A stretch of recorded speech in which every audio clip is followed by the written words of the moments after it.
Comment échapper aux folies de cette alimentation industrielle qui règne dans nos assiettes? Nocive pour notre santé, ravageuse pour la planète.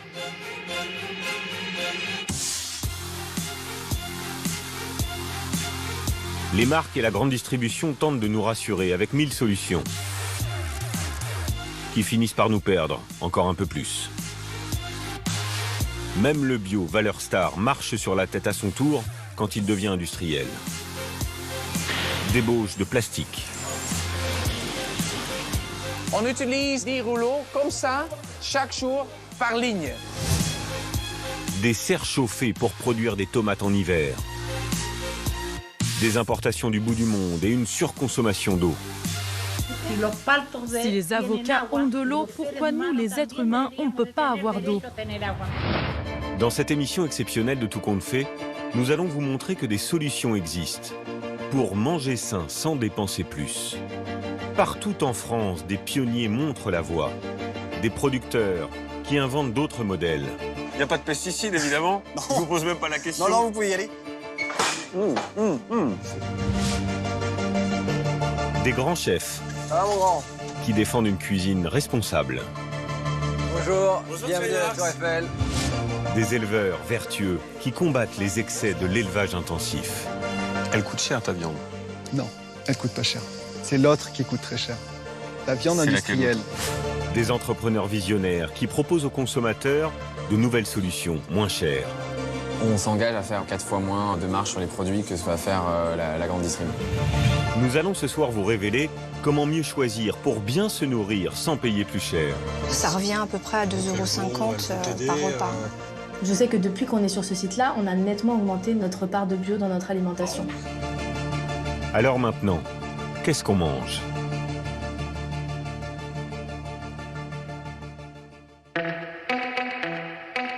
Au départ, on avait du mal à y croire. Ce serait possible de manger bio sans dépenser plus, voire en faisant des économies.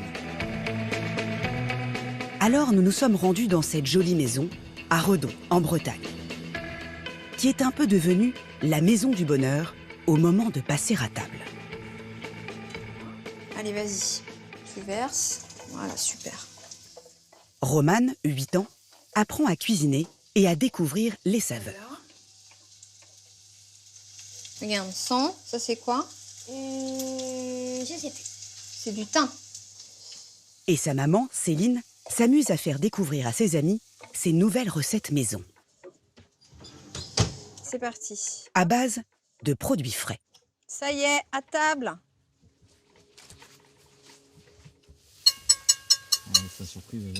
Comme cette mayonnaise revisitée. Celle-ci, tu vas aimer, je pense. Moi, je pense que c'est une de mes préférées, mais... C'est bon. Là, il y a Ah, il y a quelque chose. du thym, non? Ah, tout le monde a dit pareil. Mais en même temps, c'est pas facile. En fait, c'est à base de flageolets.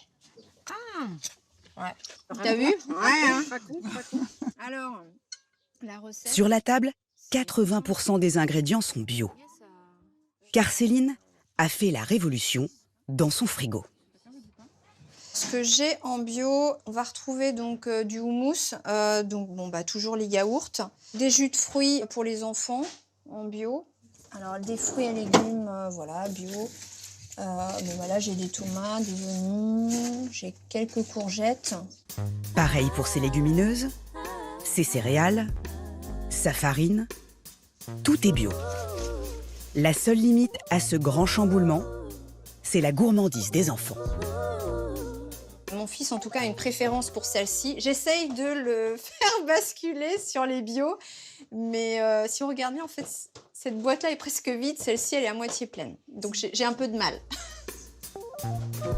En quelques mois, cette mère célibataire qui gagne 2000 € net par mois est donc passée au bio. Et dans le même temps, ses tickets de caisse ont fondu de 40%. C'était mon objectif de favoriser le bio. Et là, on a pu prouver que on peut aussi consommer pas plus cher, voire moins cher, tout en modifiant sa façon d'acheter.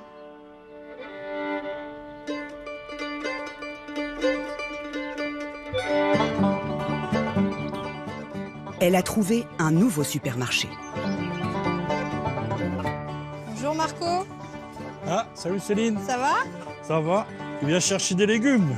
On n'en a plus. Céline fait dorénavant une partie de ses courses chez ce maraîcher bio, Marco Félez. Une allure à la Coluche et un coup de sécateur très sûr. Alors, j'en ai vu un autre. Ici, il y en a. Voilà, il y en a un ici. Voilà. Je vais te mettre ici une... Tu vois, ça c'est ananas. Tomate ananas. Tu vois? Ah, elle est ouais, bicolore. Alors, je vous laisse la fleur aussi. Ah bah ouais. Parce que ça se mange. Hein. Vous pouvez le mettre dans la salade, en déco. Ouais, voilà, elle ressemble à un cœur. Vous avez un vu, cœur. Donc ça, c'est une cœur de bœuf. Voilà. Parfait. Bon, on a les 4. Je vais faire de l'amour. Tu vois l'intention, Marco? Ouais, l'intention. Elle est là. Bah, c'est ce que je mets quand je fais mes légumes, quoi. Je vais avoir des cœurs dans l'assiette. Voilà. Hein?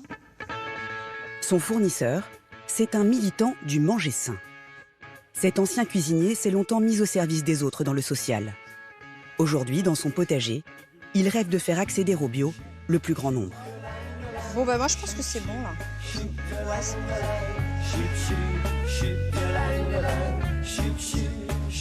Ces légumes de saison sont bon marché, car vendus en direct, sans intermédiaire. J'en ai pour 10,95 €. Donc voilà, pour un panier donc bien rempli avec voilà, des courgettes, des tomates. En termes de repas, je pense que voilà, je peux arriver au moins à 3-4 repas. Ça revient à peu près à 2,50 € par repas. Moi, ce que je veux, c'est que ça soit accessible pour les gens et qu'à un moment donné, il y ait vraiment une conscience alimentaire. L'alimentation, on s'en est éloigné de plus en plus et on mange 3 fois par jour.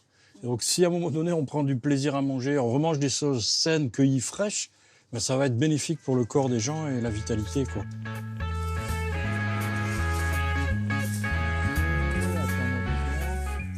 C'est lui qui a montré la voie pour passer au bio sans dépenser plus. En lui réapprenant à faire ses courses, mais aussi à cuisiner. Alors, on va faire un carpaccio de côte de bête.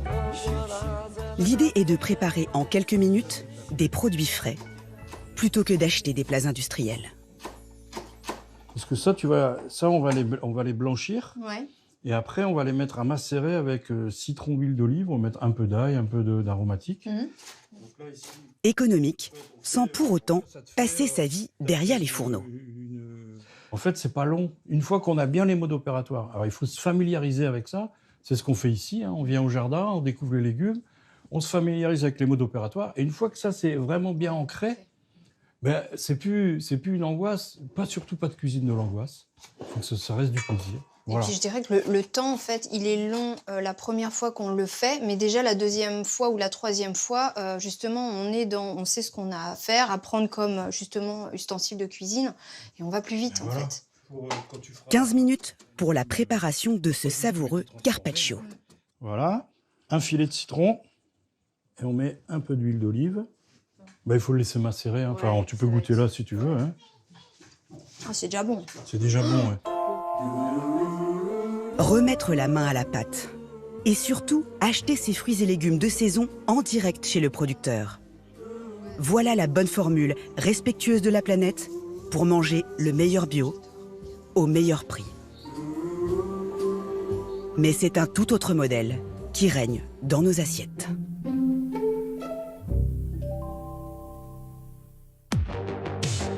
Car aujourd'hui, ce sont les géants de la grande distribution qui règnent en maître sur les produits bio.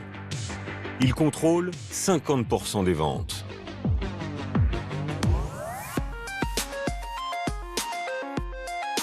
Un nouvel Eldorado qui s'affiche en grand format dans les rayons.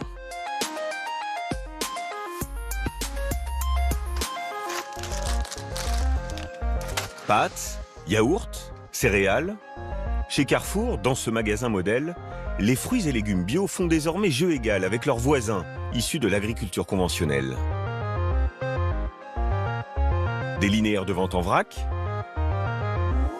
des dizaines de labels qui vendent des produits garantis authentiques.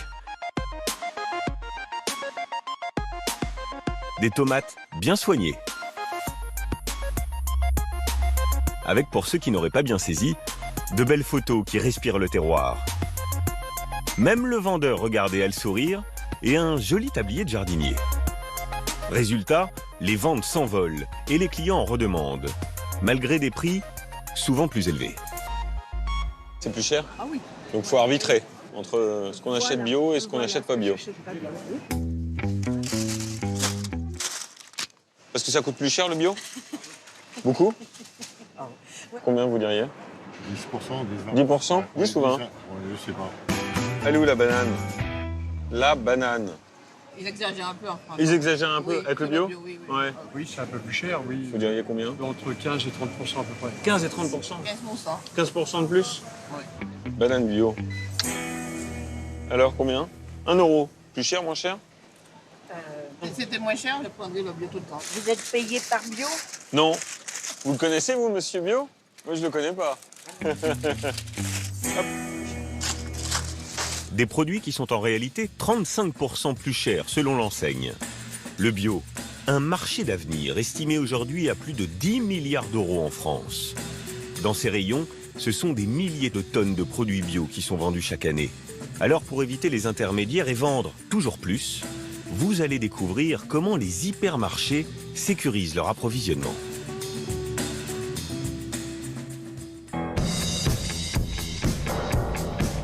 Une campagne orchestrée dans tout le pays. Comme ici, près d'Agen. C'est dans ce centre logistique que passent tous les fruits et légumes vendus par l'enseigne dans le sud-ouest de la France. Laurent Carrère et Julie Mamoun sont chargés des approvisionnements. Salut. Il n'y a pas de refus aujourd'hui, j'ai vu, hein? Peut-être la golden, elle est verte. Elle est un peu verte? D'accord. Et ils ont un problème. La demande est plus importante que la production française, très appréciée des clients. Ils courent donc après les fruits et légumes bio tricolores, avec des méthodes sans complexe. Si on ne va pas convaincre, draguer, entre guillemets, nos producteurs partenaires conventionnels, eh bien, on ne va pas y arriver. La bonne vieille enseigne d'hypermarché Carrefour serait donc devenue l'apôtre du bio. Et le duo doit évangéliser à grande vitesse. Car le bio ne représente que 7,5% des surfaces agricoles. Et ils veulent que ça augmente. Alors pour cela, ils ratissent la campagne avec une stratégie bien rodée. Ce jour-là, ils se rendent chez David Pereira, qui fournit déjà l'enseigne depuis longtemps. Et alors? Ça va? Oui, ça va, et toi? Ouais, ça va. Bon. Super. Impeccable. Bon, ça devait se lever, là, ça se lève. Un petit mot sur la météo, quelques sourires, et la discussion s'engage. David, enfin, Oui. je prends le temps de... On prend le temps. Eh bien, Ça de fait venir. 2-3 fois qu'on repousse et voilà. Bon. C'était sur une nouvelle Voilà. parcelle de Ça, kiwi. Ça, c'est une parcelle de kiwi qui a 3 ans. Mais ce numéro de charme va-t-il suffire? Car passer au bio n'est pas une mince affaire. L'exploitation de kiwis est traitée avec des pesticides. Pour passer au bio, il faudrait donc les arrêter, tout comme les engrais chimiques. Tes principales difficultés pour convertir cette parcelle en bio, c'est quoi? Qu'est-ce qui va t'embêter? Ça veut dire que là, il faut soulever tout l'arrosage. Il faut le soulever parce que pour nettoyer, pour passer la machine, pour couper l'herbe, il faut le soulever. Sans les pesticides, pas d'autre choix que de passer une machine pour enlever les mauvaises herbes. Mais aujourd'hui, c'est mission impossible avec ce système d'irrigation. David devrait donc débourser 12 000 €, alors qu'une production bio est pleine d'incertitudes à ses yeux. On ne connaît pas comment il va se passer. Bon, il y a pas d'engrais, pas beaucoup. Il y a le désherbage mécanique, tout ça, il faut mettre en place.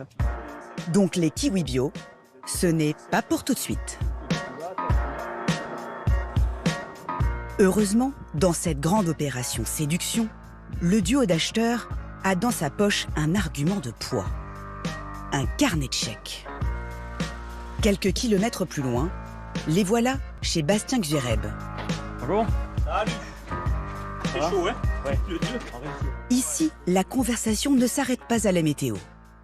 Les deux compères ont carrément une offre sur mesure à faire à ce jeune maraîcher qui a repris l'exploitation familiale.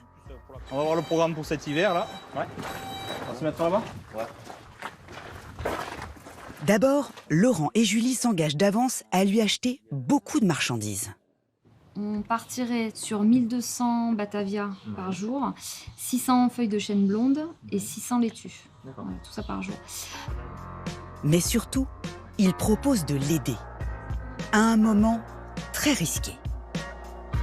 Pendant 3 ans, Bastien sera en conversion. Il ne pourra pas encore vendre ses produits au prix fort du bio, alors qu'il en aura déjà les charges. Plus de main-d'œuvre pour désherber et plus de produits perdus car ils ne sont pas traités. Pour passer ce cap difficile, ils vont lui faire une proposition rare dans ce secteur. Par rapport au prix de la salade conventionnelle, on pense faire une fourchette de plus 7, plus 10%. Comme ça, au moins, tu es rassuré, tu sais que tu seras toujours au-dessus du conventionnel. Toujours au-dessus du conventionnel. Un prix élevé et garanti pendant 3 ans, ça fait son effet. Écoutez, moi, a priori, ça me convient. C'est mieux que ce qu'on sort aujourd'hui, donc c'est tout bénef pour nous. Ouais.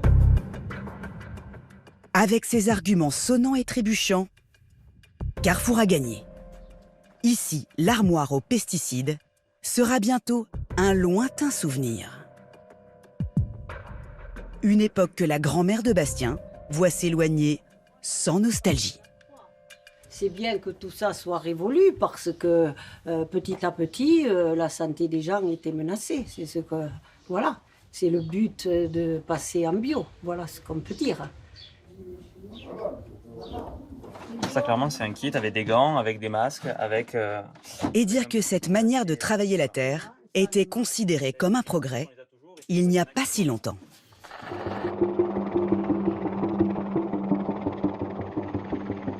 Cette agriculture intensive, à grand renfort de pesticides chimiques, parfois répandus par hélicoptère, ou même torse nu, a été mise en place après la Seconde Guerre mondiale. Elle a permis d'augmenter les rendements et de faire baisser pour tous le prix de l'alimentation. Ici, dorénavant, les concombres, salades et tomates ne seront plus traités. Mais pour bénéficier de l'aide de Carrefour, Bastien s'engage à travailler avec l'enseigne pendant 3 ans. Un contrat qui inquiète un peu la génération précédente. Son père connaît en effet la pression sur les prix que peut exercer la grande distribution. Bon alors, comment ça s'est passé avec Carrefour? Bah écoute, ça s'est plutôt bien passé. Ça représente environ 200 colis par jour. Et après, ils sont intéressés par d'autres cultures ou pas? Voilà, et après on n'en a pas discuté, mais a priori oui. Aujourd'hui, comme les produits manquent, les agriculteurs bio sont en position de force face aux grandes enseignes. Mais le père de Bastien craint que les rôles finissent par s'inverser. On essaie de voir vers où ça va aller, mais je ne me fais pas d'illusions. Je sais que voilà, il y a une euphorie de quelques années, peut-être 2-3 ans, et puis on retombera dans le travers du prix, et lui il est moins cher, donc je le fais chez lui. Voilà. Il faut dire que certaines pratiques de la grande distribution seraient contestables. Toutes les enseignes profiteraient d'ailleurs de l'engouement sur le bio pour gonfler leurs marges. C'est le résultat d'une enquête d'1 an menée par l'association de défense des consommateurs Que Choisir.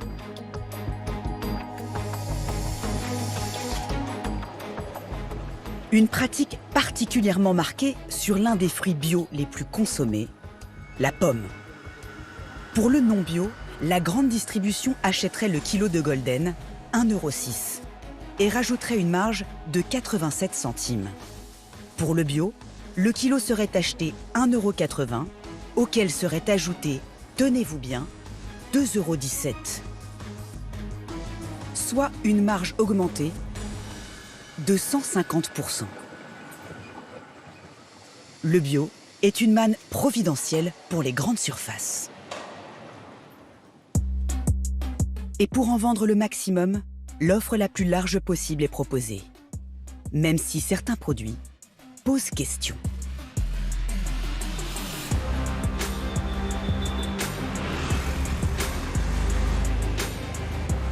Les magasins se fournissent très largement à l'étranger.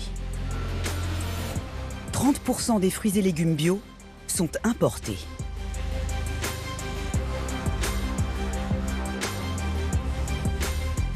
Parmi eux, il y a des produits qui viennent de très loin, comme des mangues ou des citrons verts.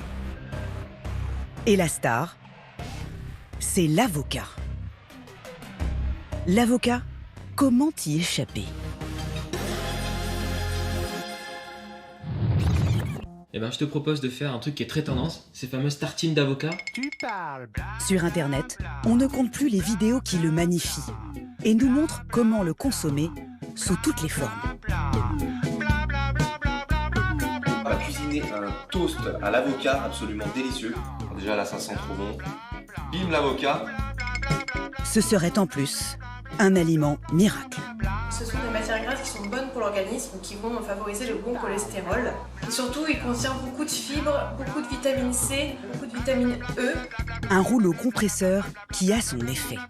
Notre consommation a explosé de 85% en 10 ans pour faire de nous le premier pays importateur en Europe. Sauf que bio ou non bio, cet aliment tellement bon pour notre santé est à l'origine d'un désastre écologique insoupçonnable. Nous avons remonté la filière de l'avocat bio dans l'un des premiers pays producteurs, le Chili, au nord de Santiago, la région de Petorca. Une zone en grande partie couverte de champs d'avocats. Un fruit qui fait la fortune de quelques cultivateurs, comme Ernesto Molina. Tout ça, c'est à moi, là. Jusque là-bas, c'est à moi. Après avoir exercé plusieurs métiers, il s'est rué sur cette activité très lucrative depuis une quinzaine d'années. Il possède aujourd'hui 60 hectares. Et pour Ernesto Molina, pas question de perdre une goutte de son or vert. Il y a vraiment beaucoup d'avocats mûrs, là. Trop, même. Je ne pensais pas qu'il y en avait autant. Faut vraiment s'en occuper, là, hein. Après, il sera trop tard. Regarde, viens avec moi. Regarde sur cet arbre. Tous ces avocats. Ils sont prêts, ils sont mûrs. Ils vont finir par tomber, on va les perdre. On en a bien 400, 500, 600 kilos même, qu'il faut récolter tout de suite. Et il est tellement fier de faire du bio. Un vrai plus pour la planète et ses salariés. Le conventionnel, ils utilisent des produits chimiques pour traiter. Ici, les employés n'ont pas besoin de porter des masques ou quoi que ce soit, parce que ce qu'ils répandent ne va pas leur faire de mal. Ce sont des choses naturelles qui attaquent seulement ce que l'on veut traiter, mais pas les personnes. Et la terre? Pas la terre non plus, évidemment. Une vingtaine d'ouvriers travaillent ici tous les jours pour récolter les précieux fruits. Il ne faut absolument pas le faire tomber pour qu'il reste en bon état. Comme la plupart des avocats partent ensuite à l'étranger, il faut qu'il soit beau, qu'il n'ait pas de défaut.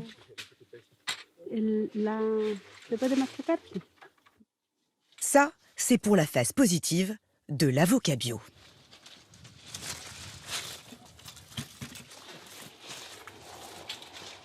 Alors, ils sont beaux ces avocats? Magnifique. Mais ces fruits que nous aimons tant ont ici un tout autre impact. Ils ont remplacé des cultures traditionnelles. Tomates, patates, salades. Pourtant, ils ne sont pas adaptés à cette région.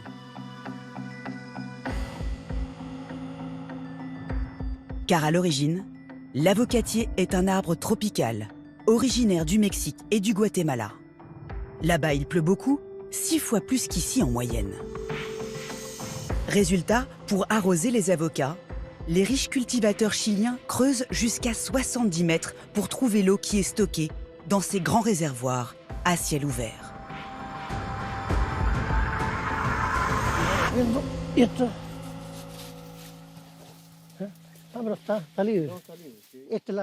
Ça, c'est l'irrigation principale qui sert pour tout le rang d'avocatiers.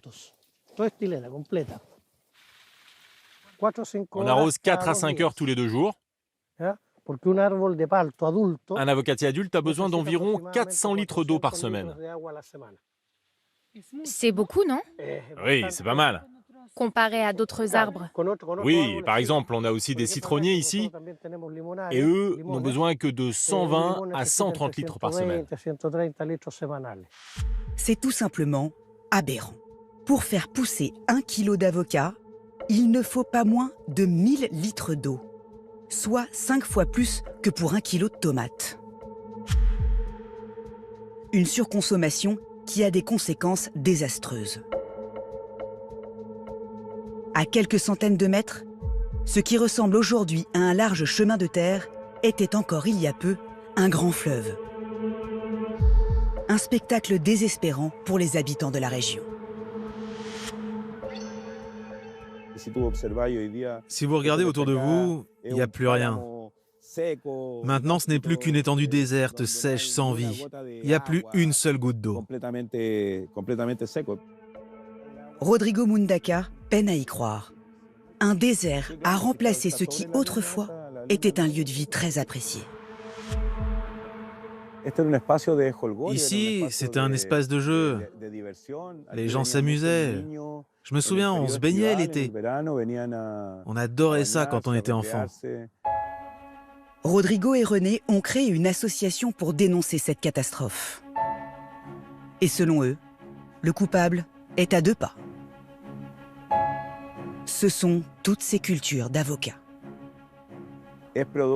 Tout ça, la sécheresse, c'est à cause de ces pratiques absurdes. Ici, il a été décidé que cette région deviendrait la première productrice d'avocats du pays. Et ce sont ces avocats qui assèchent nos rivières et notre territoire. Une responsabilité dont ne veulent pas entendre parler les producteurs, qu'ils soient conventionnels ou bio, comme Ernesto Molina. Non, non, non, non, vous mélangez tout là. Ce n'est pas ça l'histoire. Écoutez, l'eau, comme toutes les ressources naturelles, bon, s'il pleuvait, nous n'aurions pas de problème d'eau. C'est juste que ces dernières années, avec le changement climatique, nous manquons d'eau. Donc les avocats n'ont rien à voir avec la sécheresse, selon vous? Non, absolument rien. C'est simplement la nature. Vous savez, il y a même des théories qui disent que l'eau est en fait attirée par la végétation. Plus il y en a, plus il y a d'eau. Alors si on coupait les arbres, ça serait encore pire. Un dernier argument qui laisse rêveur. Toujours est-il que ces exploitations consomment chaque année des millions de litres d'eau. Et ces avocats bio tant appréciés seraient donc ici à l'origine d'une catastrophe écologique. Mais pas seulement. La vie quotidienne des habitants est également totalement bouleversée. Dorénavant, tout le monde dépend de ce camion-citerne rempli d'eau qui parcourt la campagne 2 fois par semaine. Je dois remplir le jour et l'heure? Oui, c'est bien ça. Et où est-ce que je signe? Pour Rosalba Quiros, à chaque fois, son arrivée est un soulagement. Parfois, on se retrouve sans eau. Alors quand le camion arrive, on est rassuré. On sait que la cuve va être remplie. Là, on est vendredi, du coup, on va pouvoir être tranquille tout le week-end. Cette grande cuve alimente une dizaine de maisons aux alentours. Mais cette eau potable, fournie gratuitement par la mairie, est rationnée. 50 litres d'eau par jour et par personne. Pas une goutte de plus. On a tout perdu et maintenant on est dépendant de ce camion-citerne. Voilà.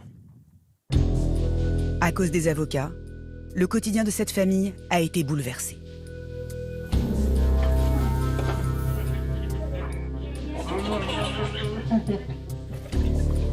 Quand elle fait la cuisine ou la vaisselle, Rosalba a dans l'évier une bassine pour récupérer la moindre goutte d'eau.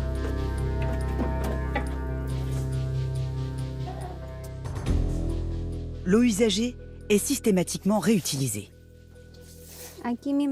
Ici, on a de l'origan qu'on utilise pour la cuisine, du romarin, et un pêcher qu'on n'arrose que comme ça, avec de l'eau récupérée.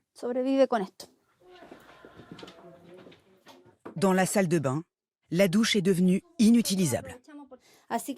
Maintenant, on chauffe de l'eau dans la cuisine, on la porte dans un seau et on se lave avec ce récipient.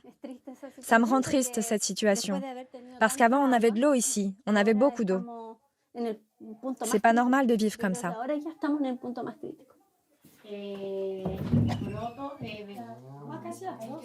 C'est bon? Alors, c'est bon? Qu'est-ce que vous ressentez par rapport à tout ça? De la peine, de la rage. On se sent impuissant. Voir comme tout disparaît autour de nous, je ne peux même pas vous expliquer comme c'est difficile. Si les avocats ont de l'eau, pourquoi nous, les êtres humains, on ne peut pas avoir d'eau? C'est une honte qu'aujourd'hui au Chili, on nous laisse sans eau. Il y a encore quelques années, la famille ne manquait de rien. Roberto, le mari de Rosalba, cultivait un potager. On avait des arbres fruitiers, des amandiers, partout là-bas. À 2 pas, les exploitations d'avocats bio, elles, sont bien luxuriantes. Et les dégâts de ce fruit tellement à la mode ne s'arrêtent pas là. Embarqué tout près, à Valparaiso, il va parcourir à bord de ses porte-conteneurs 15 000 km pour rejoindre les rayons de nos supermarchés. Avec la pollution que cela provoque.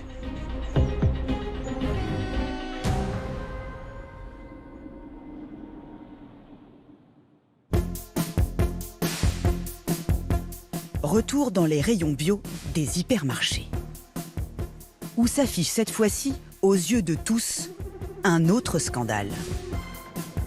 Ces quantités de plastique qui emballent les fruits et légumes bio. Pas très écolo. Mais c'est une exigence des grandes surfaces. Elles y voient notamment un avantage. Les clients ne se trompent pas au moment de la pesée entre le bio et le conventionnel, qui ne sont pas au même prix.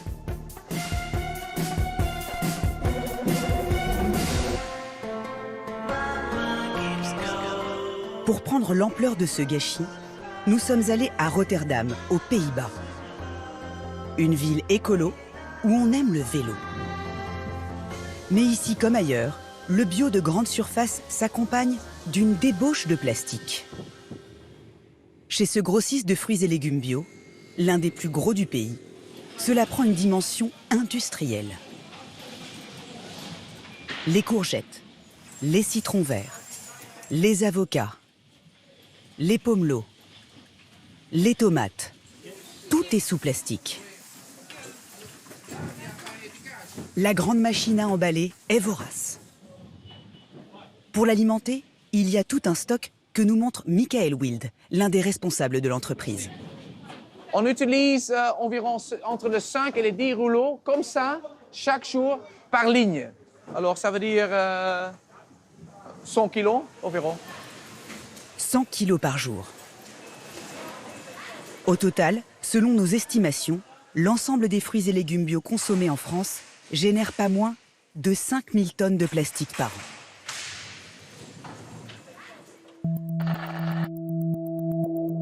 Du plastique qui va rapidement rejoindre les décharges et parfois les océans.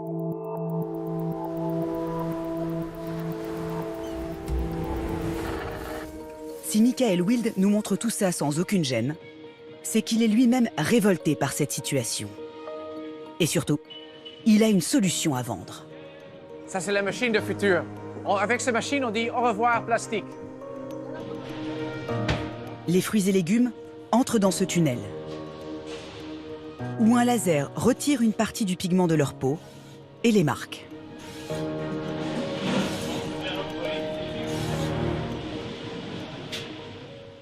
Vous pouvez voir, à l'intérieur, il n'y a absolument pas un effet de la laser. C'est seulement l'extérieur du pot d'avocat.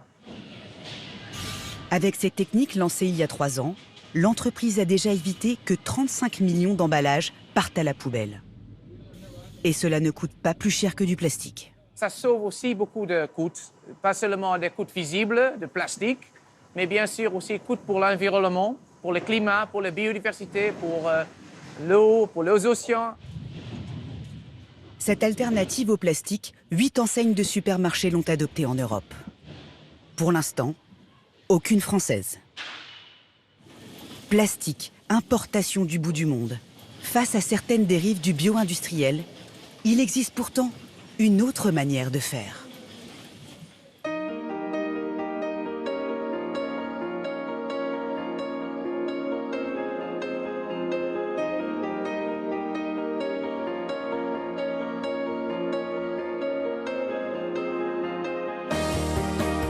Aux confins de la Bretagne, à Saint-Paul-de-Léon dans le Finistère, une famille de paysans a toujours refusé de céder aux sirènes de l'industrialisation.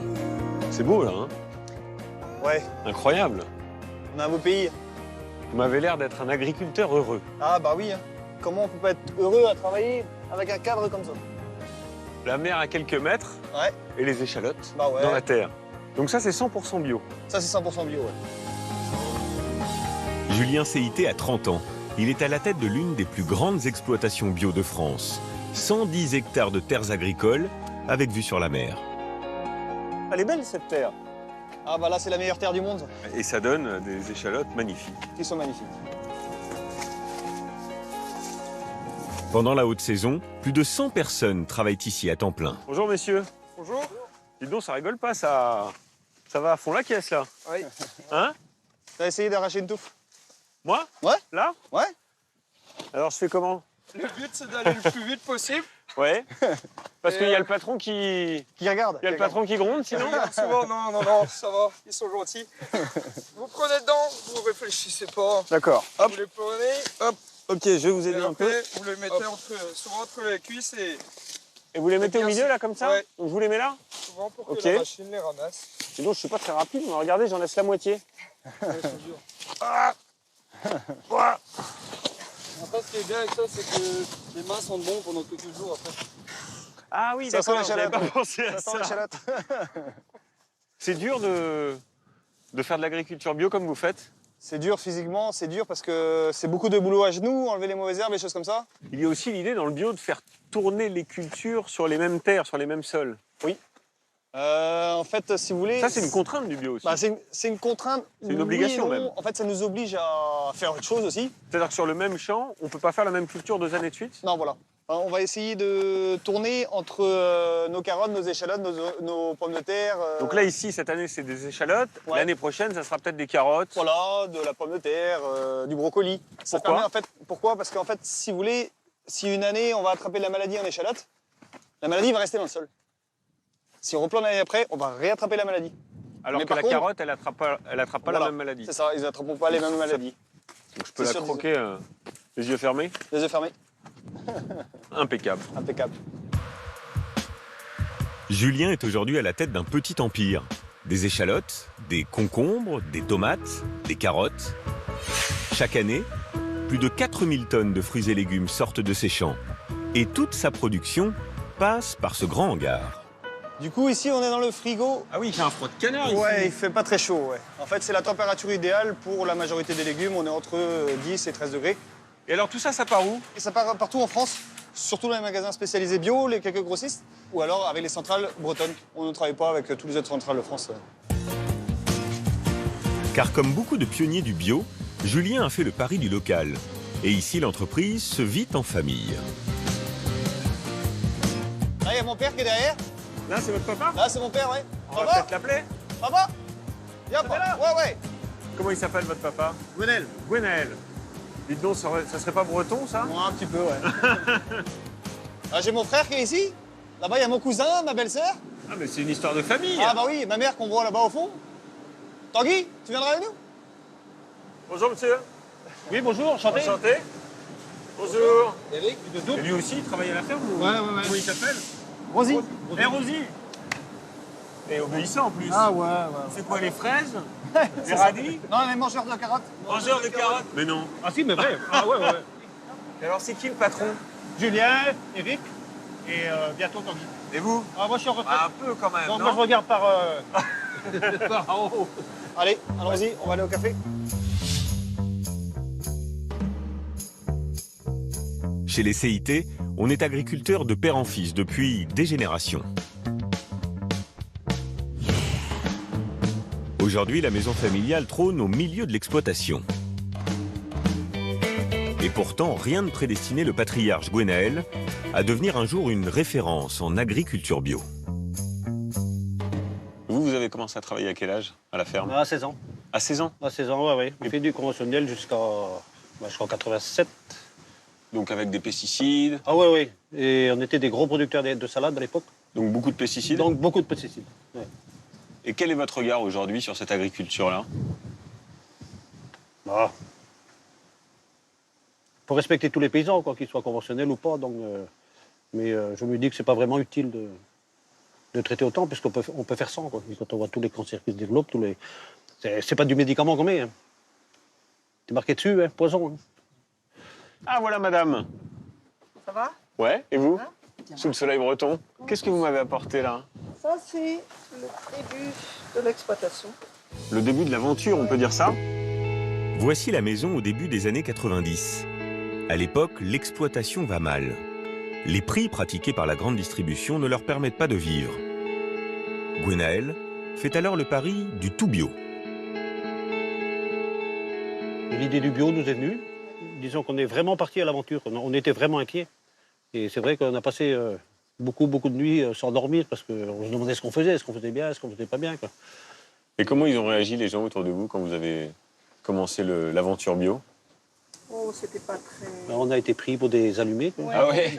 Oui, carrément, et ça a duré longtemps. Et pourtant, aujourd'hui, le pari est gagné. L'exploitation est devenue une référence. Et vous avez aussi l'impression de faire du bien, d'une certaine manière, autour de vous et du bien à la planète? Oui, ça c'est certain. Ouais. Là, quand on voit la vie qu'il y a dans le sol, les vers de terre, quand on voit tous les oiseaux qu'il y a autour de chez nous... Ici, c'est plein d'oiseaux. Il y a des oiseaux, des vers, des chouettes, non, il y a des grenouilles qui sont venues. Vous êtes fiers aujourd'hui de ce que vous avez accompli? Ah oui, complètement. Ça, c'est le métier de paysan. On est retourné aux fondamentaux. Ouais. La famille CIT se bat aujourd'hui pour garder l'esprit originel du bio. Un combat quotidien face à certaines dérives des géants de l'agroalimentaire. Julien m'emmène maintenant sur son lieu de travail quotidien, dans ces immenses serres. Aujourd'hui, on fait 25 variétés de tomates. 25 variétés? 25 variétés. Très rouge, là, vous croyez que je peux goûter ou bien sûr. Elle est pas encore mûre? Alors laquelle? La rose ou la... Ah bah c'est à vous de me dire, c'est vous le pro. Les deux sont très bonnes. Alors allez-y. Celle-là, c'est une des meilleures. Allez hop. Donc ça... C'est quelle variété ça? Ça, c'est de la Courdibou. De la Courdibou? C'est de la Courdibou, en fait. C'est un joli nom, ça. Voilà. Donc ça, c'est une variété... Je peux la croquer comme ça? Bien sûr. Il n'y a pas de pesticides, évidemment? Non. Je vous pose même pas la question. Non, vous pouvez y aller. Il n'y a rien du tout. J'essaie de pas m'en rendre partout. Ah ouais? Bien sûr, ouais. Hyper goûtu. Ça a du goût. Ouais, c'est super. La peau n'est pas trop épaisse. Très sincèrement, je peux la manger comme ça. C'est quoi le secret d'une bonne tomate bio? La planter de saison, déjà? Ouais. La planter, nous, on plante au mois de mars. On va commencer à récolter fin mai. Le jour où quelqu'un vous dit début mai, c'est la saison de la tomate, comme on entend des fois à la radio. Ça, c'est des bobards. C'est des bobards. C'est forcément la tomate, elle ne peut pas démarrer avant. C'est la planter en pleine terre. Donc là, c'est que de la terre? C'est que de la terre. Donc en fait, on va poser en début de saison, c'est-à-dire à peu près au mois de mars, on va planter nos mottes posées sur la terre comme ça. Les racines vont s'en aller. On va les arroser après avec du goutte à goutte comme ça, avec de l'eau claire. Julien a suivi avec inquiétude la polémique cet été concernant les serres chauffées.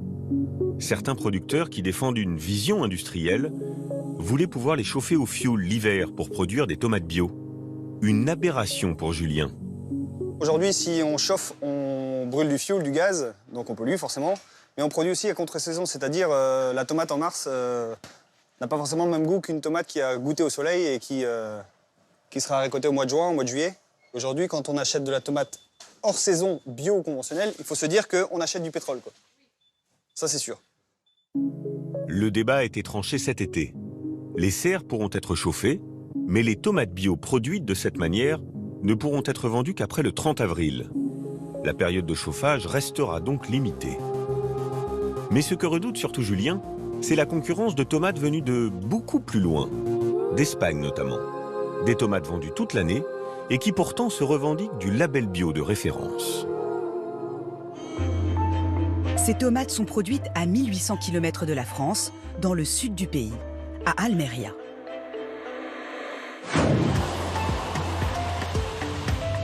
Où l'on découvre d'abord la facette carte postale de ce coin d'Andalousie.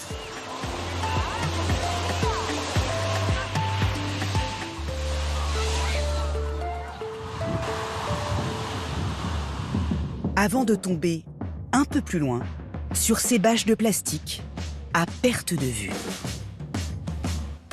Dessous, il y a des cultures maraîchères, dont des milliers d'hectares de bio. Elles appartiennent à des groupes espagnols plutôt secrets, qui ont tous refusé de nous ouvrir leurs portes. Nous sommes nés en 2008 pour répondre aux nouveaux besoins des consommateurs pour des produits de haute valeur nutritionnelle et 100% naturels. Alors pour voir leur culture, nous avons dû nous contenter de ces images promotionnelles. Ces grandes serres nous approvisionnent de manière permanente en tomates ou concombres, avec le transport que cela implique. Et ce n'est pas tout. Ces salariés souriants qui respirent le bien-être cachent une toute autre réalité.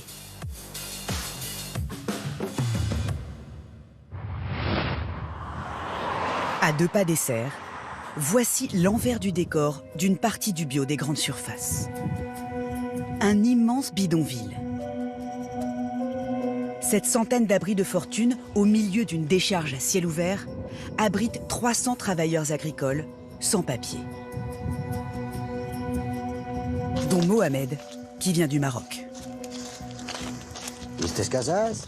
Regardez ces maisons. Même les lapins ne voudraient pas vivre ici.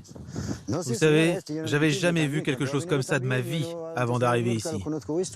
Pas de fenêtres, pas de portes, que du plastique. Mais bon, c'est là que je vis. Mohamed a construit lui-même sa cabane, faite entièrement d'éléments de récupération des serres voisines, comme la toile ou le plastique qui font office de toit.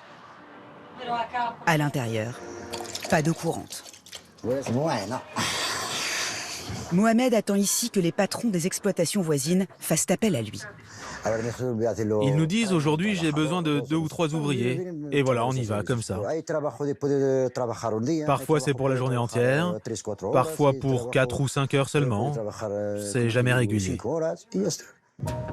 En résumé, il joue les variables d'ajustement pour 4 € de l'heure, de la main à la main. Une aubaine pour certaines exploitations bio peu regardantes. Elles font ainsi une économie de salaire de 50% par rapport à un ouvrier déclaré. Des milliers de travailleurs sans papier, exploités. C'est l'un des secrets de fabrication de nos produits bio, avec leur image tellement vertueuse.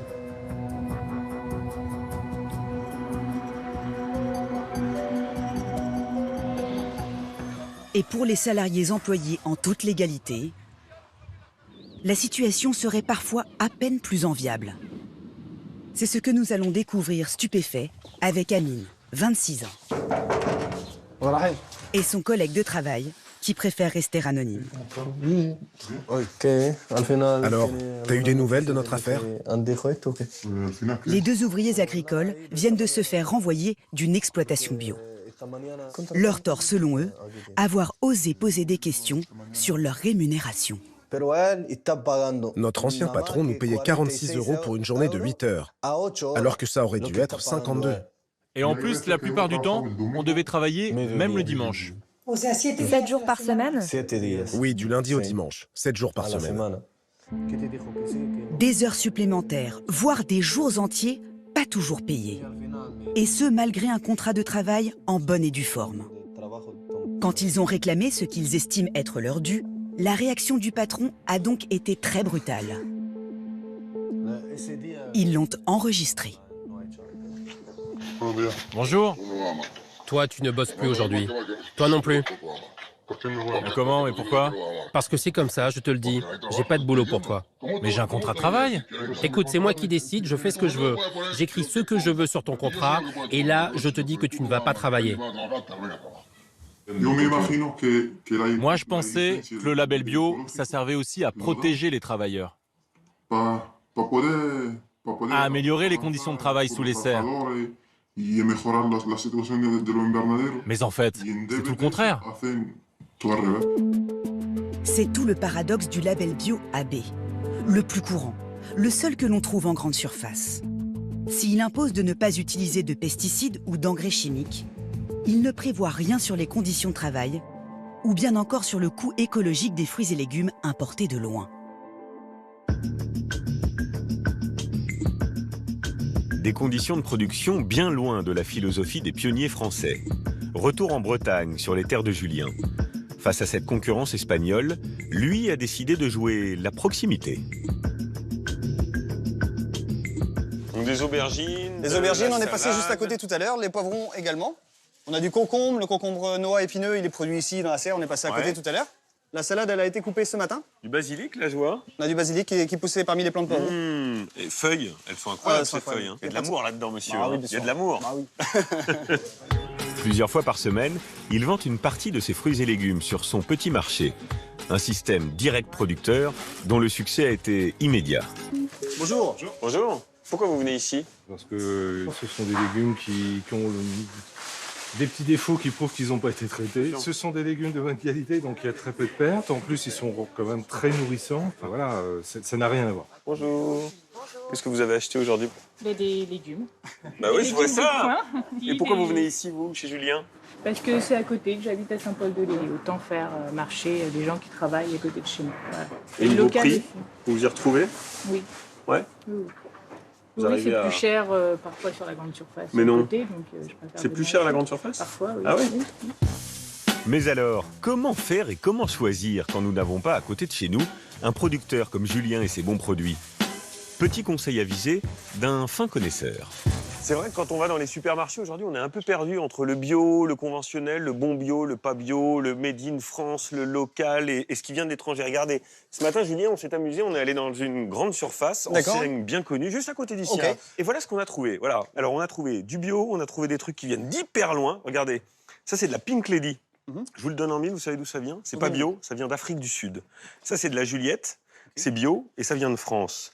Ça, c'est pas bio, c'est de la fraise. Les haricots, ils viennent du Maroc. Les tomates sont bio. Ça vient de chez vous, tiens. Ça vient de chez nous, voilà. Ça, vous reconnaissez. Alors, comment est-ce qu'on fait pour s'y retrouver là-dedans? Il y en a qui consomment en fonction de l'empreinte écologique. Il y en a beaucoup qui ne vont pas aller acheter de banane, quoi. Parce que la banane, elle viendra forcément de loin. J'ai jamais entendu une banane qui est produite en France, en métropole, je vais dire. Donc déjà, si on veut consommer écologiquement, on n'achète pas de banane, on n'achète pas de produits. On privilégie plutôt le local, ou en tout cas le Voilà, France. voilà. Entre les différents bio, parce qu'il y a de la tomate qui vient d'Espagne, il y a de la tomate qui vient de chez vous. Comment je fais pour choisir, moi? Déjà, si vous voulez du français, évidemment, il faut essayer de privilégier le français. Donc Julien, si je vous suis, je retiens 3 choses dans ce que vous me dites pour bien choisir. Ouais. D'abord, les saisons. J'achète pas n'importe quoi à n'importe quel moment. Les Bien tomates, évidemment. par exemple, en hiver, on oublie. On oublie. 2, le France. Bien sûr.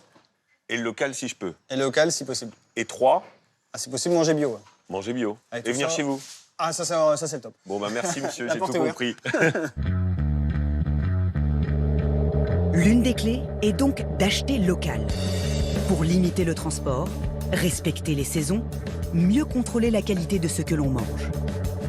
Face à une demande grandissante, des entrepreneurs sont en train d'industrialiser cette solution d'avenir.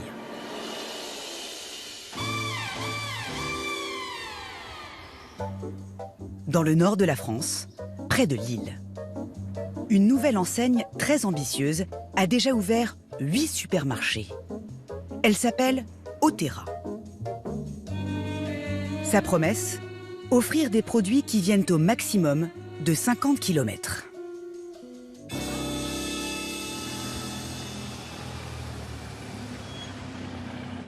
Comme les fruits de Sébastien Huyghe, qui vient aujourd'hui négocier ses tarifs, le cœur léger,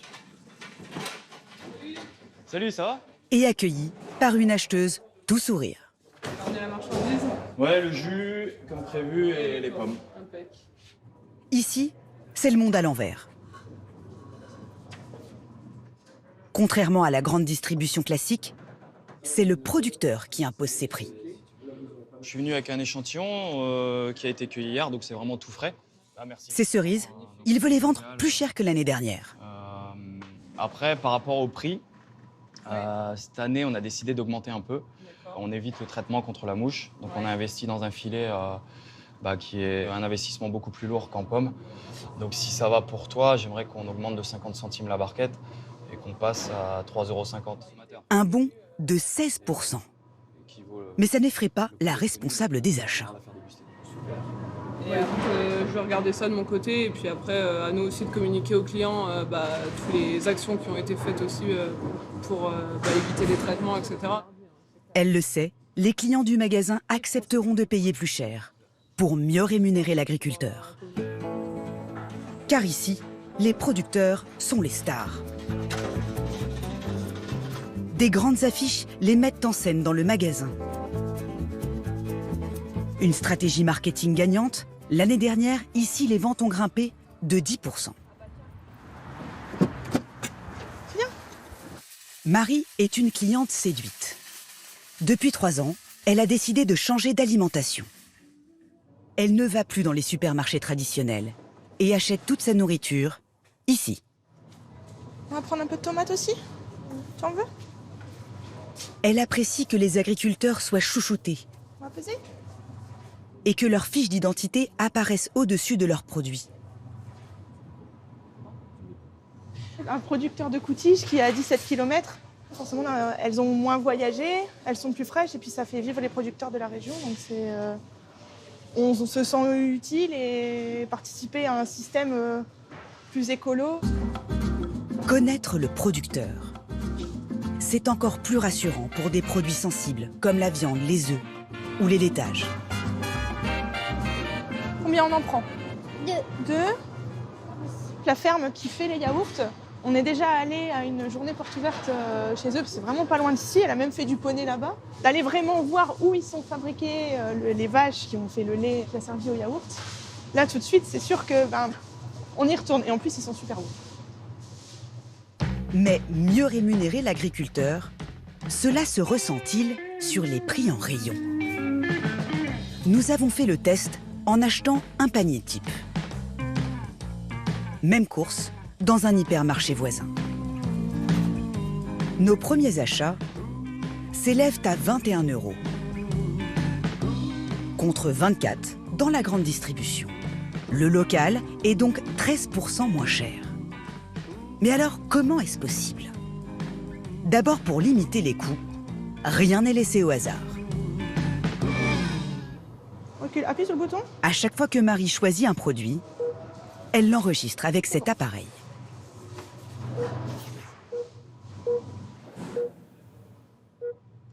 Et à la fin, elle règle la facture toute seule. Tout ça, il n'y a plus qu'à payer. Oui. L'enseigne qui paye mieux les agriculteurs n'a pas créé un seul poste d'hôtesse de caisse. C'est autant d'économies. Mais le supermarché est surtout compétitif grâce à son modèle économique. Chez Oterra, nous sommes en circuit court, ce qui veut dire que le producteur vend directement au magasin. Alors qu'avec une grande surface classique, le producteur passe généralement par une coopérative qui revend à un grossiste, qui revend lui-même à une centrale d'achat, qui revend elle aussi à un magasin. 3 intermédiaires de plus, qui à chaque fois prennent une commission. Le prix est donc plus élevé à la fin. Faire quasiment l'objectif 151 000 € et progresser par rapport à l'année dernière, c'est costaud. Voilà la formule qui fait de ce magasin un succès, dont est très fier Antoine de Keyser, le directeur des lieux. Un ancien de la grande distribution, apparemment repenti. Quand je travaillais, par exemple, au rayon boucherie, petit à petit, effectivement, on se pose la question, est-ce que le producteur, est-ce qu'il est bien rémunéré? Après, ça me travaillait en me disant, j'aimerais avoir un peu plus d'infos là-dessus et être plus attentif à ça. C'est pour ça, après, que j'ai changé de travail aussi et que je suis parti. L'idée, c'est que, comme je disais à Marion, on enchaîne pour voir si le snacking ne peut pas rester là. Okay. Parce que quand on l'a mis là, finalement, on a cartonné. Donc, Ils mettent en avant son offre locale. Mais le modèle de cette enseigne en pleine croissance est-il vraiment si vertueux? À y regarder de plus près, à côté des tomates et des concombres, des fruits venus d'ailleurs attirent notre attention. Des ananas du Ghana qui ont poussé à 7000 km. Des avocats du Pérou, 10 000 km. Ou ces kiwis de Nouvelle-Zélande, 19 000 km. En fait, un tiers des produits ici ne sont pas en circuit court. Mais selon Antoine, impossible de faire autrement pour que le magasin soit viable. Quand on n'a pas un produit en local, on regarde un petit peu au national, voire à l'international. Après, il y a plein de produits aujourd'hui que je ne pourrais pas avoir en circuit court. Mais si je dis à mon client, vous n'aurez pas ces produits-là, en gros, ils ne vont plus venir faire leurs courses chez nous. Malgré ses ambitions révolutionnaires, la nouvelle enseigne conserve un air de grande distribution. Et pour cause. Le créateur d'Otera s'appelle Mathieu Leclerc, un membre de la famille Muliez, qui détient Auchan et de nombreuses autres enseignes. Il rêve de conquérir la France.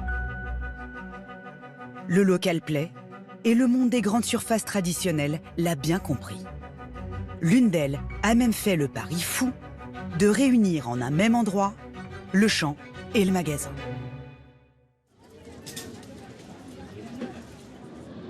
À Bruxelles, il y a l'éternel Grand Place et le Manneken-Pis.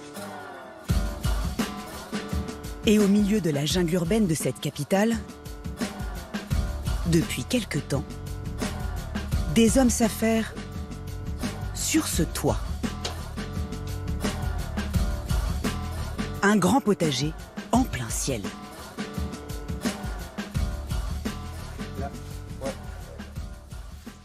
Là, il y en a encore un petit, je sais pas s'il est assez grand. À mon avis, on pourrait peut-être le laisser pour demain. Ouais, bah c'est vrai, on a déjà pas mal, hein. C'est vous les légumes, enfin je présume, vous n'êtes pas reconnaissables. Il faut vous dire que l'hiver vient de partir, le temps est encore variable. Ici, ces deux agriculteurs cultivent sans pesticides ni engrais chimiques. Une fois les fruits et légumes lavés, puis mis en paquet,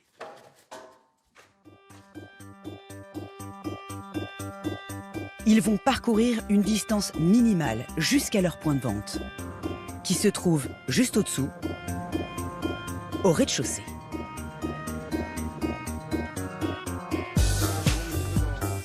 Dans ce supermarché on ne peut plus traditionnel, de l'enseigne belge Deleuze, les deux agriculteurs vont directement installer leurs produits en rayon. Tu sors les laitues, tu les tapes. Des fruits et légumes cultivés sur le toit et qui sont vendus sans aucun intermédiaire. Serait-ce le modèle parfait du circuit court? Les prix sont intéressants. 3,49 € la barquette de fraises maison. Contre 4,59 € pour celles-ci qui viennent d'une filière traditionnelle. Les clients n'hésitent pas longtemps. Vous savez à quel point c'est local? Vous connaissez? C'est au-dessus. Voilà. Il n'y a pas plus local. J'habite à 100 mètres, donc il n'y a pas plus local que ça. Je trouve que quand on achète des fraises du commerce qui sont, je ne vais pas donner l'origine, mais elles ont un goût de pesticide. Alors ici, vous avez le vrai goût des fraises et ça, c'est quand même important. Pour l'enseigne, il s'agit plutôt d'un coût de communication, car les produits qui viennent du toit ne représentent aujourd'hui que 1% de l'offre du magasin. Mais cultiver en ville, au plus proche des habitants, est une autre manière de faire du local.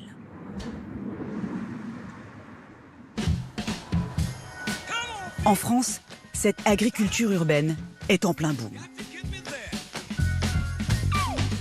Sur les toits, ou même dans des caves. Mais comment trouver les espaces au milieu du béton pour fournir suffisamment de nourriture à une ville entière? De jeunes rêveurs ont peut-être trouvé la solution. À Saint-Denis, entre le boulevard périphérique et le Stade de France. Sur ce terrain vague, nous avons été intrigués par le manège de cet homme.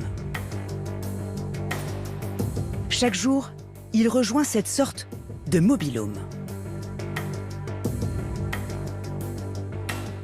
Est-ce son logement? Et voilà. À l'intérieur, une fois équipé, petite Charlotte, les lunettes. Il s'agit plutôt d'une plongée vers le futur. Un mur de LED multicolore reproduit la lumière du soleil pour faire pousser des fraises. Je vois qu'on a beaucoup de beaux fruits. On a des beaux fruits bien rouges. Une lumière artificielle et pas de vraie terre. Les racines sont à l'air libre dans ces colonnes, dans les petites colonnes que vous voyez ici, et sont brumisées des nutriments, du fer, des oligo-éléments, du manganèse, toutes les choses qu'on retrouve en fait dans la terre. Il y a aussi des bourdons pour polliniser les fleurs. Mais ce sont les seuls insectes autorisés. Ici, l'homme reproduit la nature tout en se protégeant de ses attaques. On n'a jamais un gel en pleine nuit qui arrive juste au moment de la fructification. On évite les grêles et nous, tous ces aléas, on les évite et on est vraiment dans le réglage parfait pour les fraises. Un cocon sans aucun pesticide. Et voilà. Qui permet une productivité maximale. 10 fois plus importante que sur la même surface en serre, avec 99% d'eau en moins. Le tout, on ne peut plus local. Saint-Denis. Made in Saint-Denis. Ces fraises produites en pleine ville sont vendues dans quelques supermarchés. À 4,50 € la barquette, le même prix que le bio. Cette méthode vertueuse et hyper locale aurait un grand avenir. En tout cas, beaucoup y croient. Agricool, la start-up qui est derrière ces fraises citadines, a levé cet hiver 25 millions d'euros pour déployer des centaines de containers. Dans quel cerveau est née cette drôle d'idée? Au siège de l'entreprise, pas de tracteur sur le parking. Les 80 salariés font de l'agriculture, vissés devant leur ordinateur. Ils peuvent notamment contrôler à distance l'activité des containers. Et du coup, ils donnent des pistes d'amélioration un petit peu sur ce qu'on est en train de... Au milieu de ces salariés, Guillaume Fourdinier, le patron. À l'origine de tout, il y a le choc qu'a vécu ce fils d'agriculteur quand il est arrivé en ville après son école de commerce. J'ai pu vraiment vivre la différence de qualité entre ce qu'on est capable de trouver comme fruits et légumes à la campagne, quand finalement les fruits et légumes sont produits localement, et ce qu'on a dans une ville comme Paris, où il y a plus de 1500 km en moyenne entre le champ et l'assiette. Ça fait qu'on a des fruits qui sont cueillis verts, qui ne sont pas à maturité, qui n'ont pas de goût, qui n'ont pas de valeur nutritionnelle. Il veut cultiver en ville le plus facilement possible. Et il a une idée en forme de clin d'œil.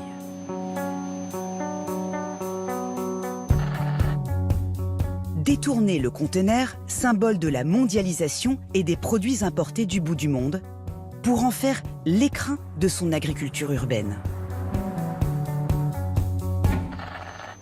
Il les achète d'occasion et les équipe ensuite de toute cette machinerie.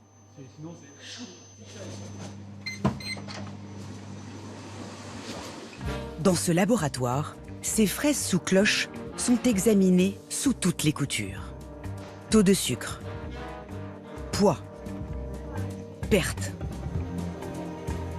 Et la start-up devrait s'attaquer bientôt à la production de tomates, salades, champignons. Mais en ce moment, l'objectif est d'augmenter encore plus la productivité des conteneurs, sans pour autant altérer le goût des fraises. C'est pas mal, hein? Elle est sucrée? Elle est assez sucrée. Ouais. On a un bon rapport avec un bon rapport sucre-acidité. Elle est pas trop mal, mais elle est très ferme. C'est assez dérangeant. Mais alors, que vaut vraiment ce fruit qui pousse sans terre ni lumière du jour?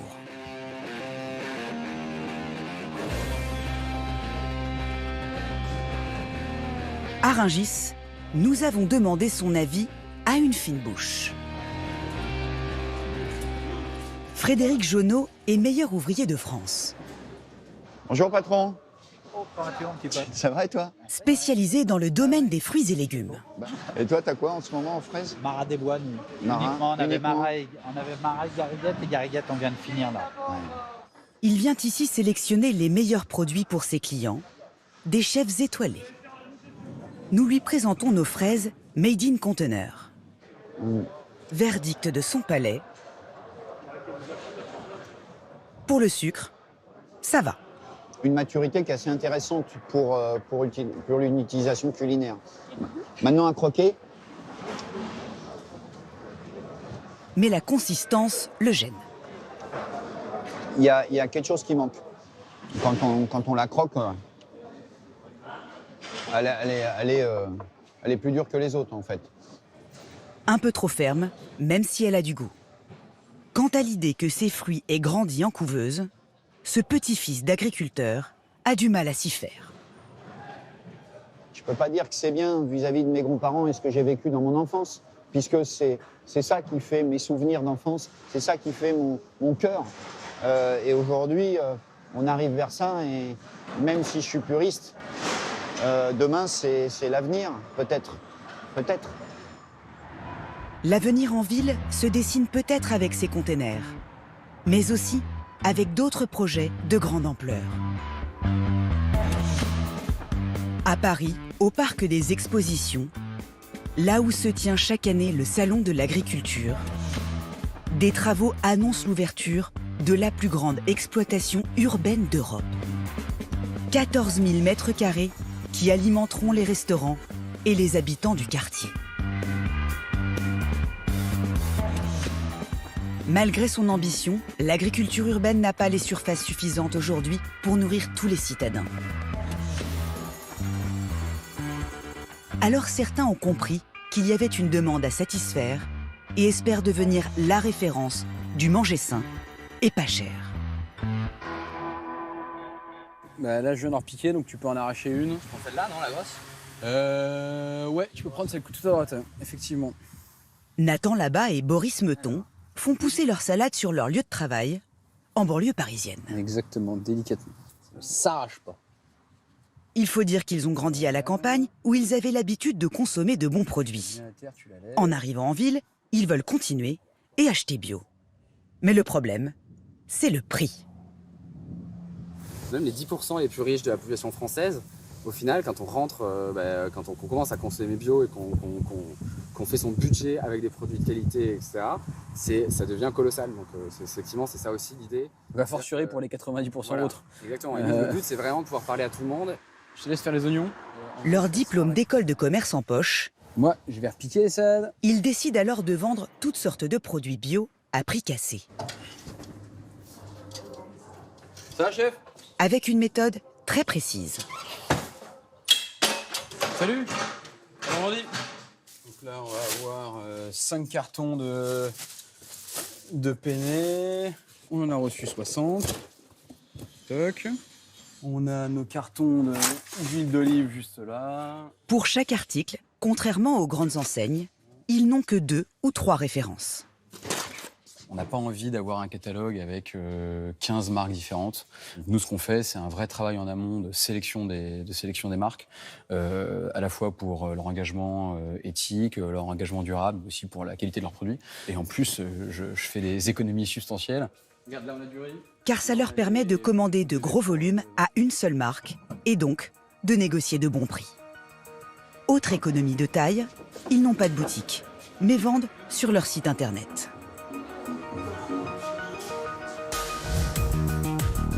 Baptisés La Fourche, ces militants du manger sain y jouent l'agressivité commerciale. Avec une promesse d'économiser jusqu'à 50% et une offre très large. De l'épicerie jusqu'aux produits d'hygiène toujours bio. Ils rêvent de devenir un géant d'Internet qui démocratisera un bio de qualité. Pour bénéficier de ces prix, il y a une condition. Souscrire à un abonnement, 60 € par an, qui leur permet de payer leurs coûts de fonctionnement. Alors au final, est-ce une aussi bonne affaire que ça? Qu'est-ce qu'elle court vite! Elle va plus vite que toi, hein. Comme beaucoup de parents, Agathe et Thomas veulent le meilleur pour leurs 2 enfants. Alors j'attends. Et notamment que toute la famille passe au bio. Mais avec leurs 3 000 € nets par mois, le couple ne pensait pas en avoir les moyens. Il y a des enfants, j'ai pris cela, avec moins de sucre. Ok, ouais. Depuis quelque temps, ils testent le site de Nathan et Boris. Et ils ont fait leurs calculs. J'ai repris du sétane. Ces articles plutôt haut de gamme sont en moyenne 30% moins chers que dans les magasins bio spécialisés où ils avaient commencé à se fournir. Donc là, par exemple, ceux-là, ils sont à 2,66, alors qu'en magasin, on les trouve plutôt entre 4 ou 5 €. Le sétane, il est à 3,91, alors que c'est environ 5 € en magasin normalement. Pour leur commande de 121 €, ils auraient dû sortir 30 € de plus. Quant à l'abonnement, la famille l'a amorti en 2 livraisons. La formule est intéressante pour des achats réguliers et importants. Je sais que depuis qu'on est sur ce site-là, on a nettement augmenté notre part de bio dans notre alimentation. Donc moi, c'est ce que je constate. Après, je pense qu'on aurait essayé de consommer plus de bio, mais on n'en serait pas déjà peut-être à 80% de bio dans notre alimentation au bout d'1 an. C'est énorme. D'autres sites se sont également fait une spécialité de proposer du bio moins cher, comme Quel Bon Goût ou Aurore Market. Manger plus sainement sans alourdir son budget, une question de bonnes adresses, mais pas seulement.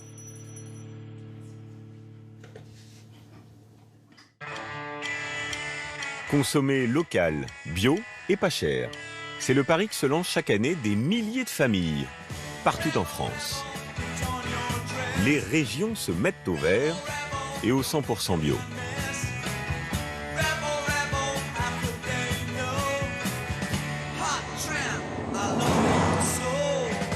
Nous, c'est à Redon, en Ille-et-Vilaine, que nous avons rendez-vous. Une commune de 9000 habitants au milieu des champs et à quelques kilomètres de la mer. Ici, une trentaine de familles ont relevé le défi. Pendant plus de 3 mois, petits et grands ont été accompagnés par des coachs pour consommer bio et local sans dépenser plus.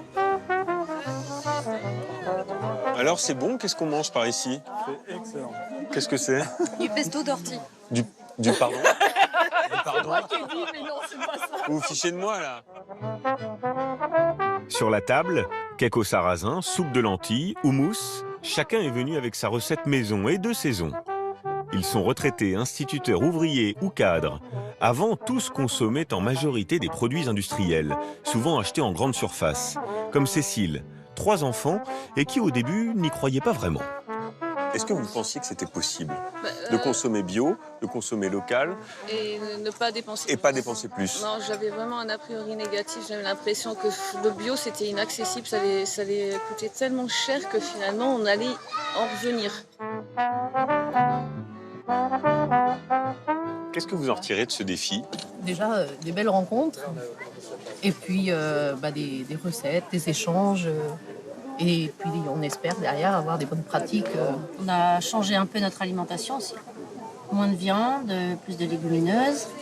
Et puis des céréales aussi. On a changé les boîtes dans les placards. On achète plus en vrac. Plus loin, nous retrouvons Céline. Souvenez-vous, Céline et sa jolie maison, qui a abandonné le supermarché pour les produits locaux, grâce à Marco, le maraîcher au Faux Air de Coluche. Vous avez fini, vous? Moi, je suis en cours, j'en ai repris. Je peux me mettre avec vous? En quelques mois, Céline est quasiment passée au tout bio. Alors ça y est, Céline, vous êtes une convertie 100% maintenant? 100% non, il y a encore du chemin à faire, c'est une amorce. Mais convaincue, oui. Oui, par la démarche, par favoriser le local et le bio, oui, j'en suis convaincue. Mais ça demande encore de l'énergie pour changer ses habitudes. En fait, c'est ça qui est compliqué. Pour Céline et les autres, ce défi a été une révélation. Grâce à Marco et aux cours de cuisine qu'ils ont suivis. Fini la malbouffe et les plats prêts à consommer. Alors vous êtes déjà en train de préparer la prochaine cueillette chez Marco? Oui, donc normalement c'est samedi, donc on est très contents d'aller cueillir avec les enfants dans le potager. On pourra peut-être même voir des larves de coccinelle. Ah! Et ça, c'est le signe que la terre est bonne. Ouais. Ah ouais, puis il y a plein de coquelicots dans le jardin, donc ils sont venus tout seuls. Ça, c'est des fleurs indicatrices que c'est ça. Ça a été vous le coach, c'est vous le prof un peu. On peut dire ça? On va dire ça, ouais. Ouais, c'est vrai que j'ai essayé de leur donner le maximum de clés, en fait, pour qu'ils soient autonomes. Parce que l'idée, c'est qu'ils puissent reproduire après chez eux, quoi. Est-ce qu'on peut bien manger, Marco, en faisant ses courses au supermarché? Alors moi j'ai envie d'être trash, hein, parce que... Vous n'avez pas l'air d'avoir la langue dans votre poche, vous. Non, parce qu'en fait, si à un moment donné, on est sur la vitalité et les forces de vie de ce qu'on veut donner aux gens, et qu'on les respecte et qu'on les aime, eh ben, on n'achète pas des légumes qui arrivent, qui ont été cueillis pas mûrs, qui ont vécu des stress de froid et de chaud. Et un légume, pour 100% de sa vitalité, c'est le jour de sa cueillette. 10 jours après... Donc, il faut l'acheter à côté de chez soi. Ben ouais, 10 jours après, vous mangez du vide. À un moment donné, il faut dire les choses. Allez, quoi, merde, on a conscience ou pas? On a des petits-enfants, on a une planète qui est belle, qu'est-ce qu'on fait, quoi? On fait semblant ou on se dit, allez, on fait le changement, on y va? Alors, pour s'alimenter sainement, faut-il arrêter les produits qui viennent de loin, polluants pour la planète et pas toujours de qualité? En résumé, relocaliser notre assiette.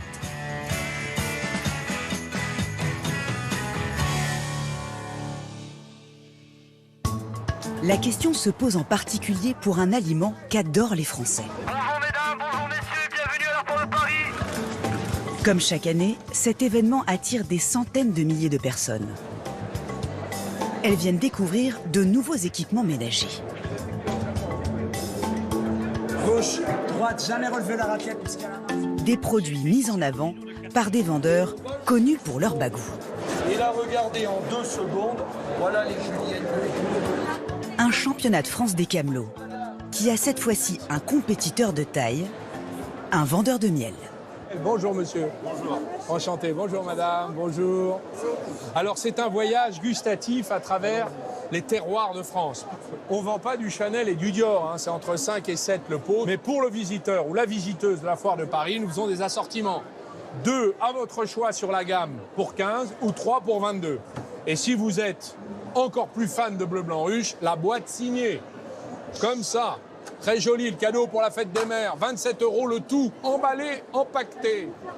Mais qu'est-il arrivé à l'ancien ministre Arnaud Montebourg pour se retrouver à jouer les battleurs à la foire de Paris? Le champion du Made in France est devenu un ardent défenseur d'un miel local, d'un miel français. Aujourd'hui, on vous vend du miel, comme si on pouvait vous vendre du vin. Il y a des vins, des miels.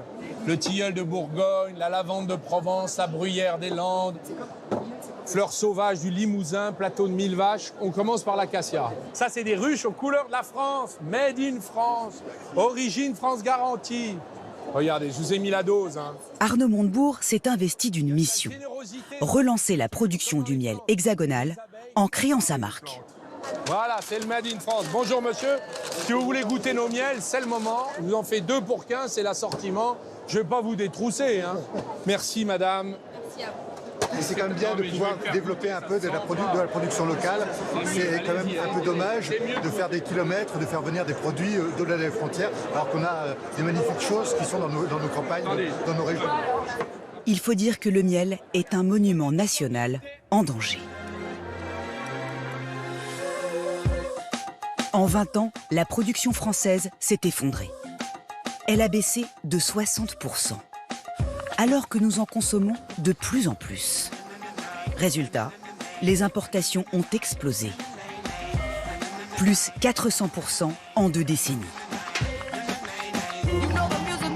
Et ce miel transporté sur des milliers de kilomètres, souvent très bon marché, n'est pas toujours de bonne qualité. Il y aurait même du faux miel, notamment en provenance de Chine. S'ajoute à cela un drame pour notre environnement. Moins de miel français signifie moins d'abeilles. Elles ont pourtant un rôle clé pour la biodiversité. Alors comment Arnaud Montebourg s'y prend-il pour renverser la situation ?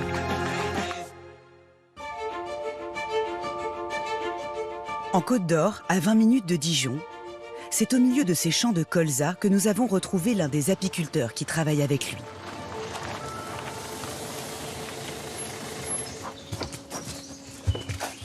Nous sommes en début de saison et Samuel Dubois vérifie l'état de ses installations.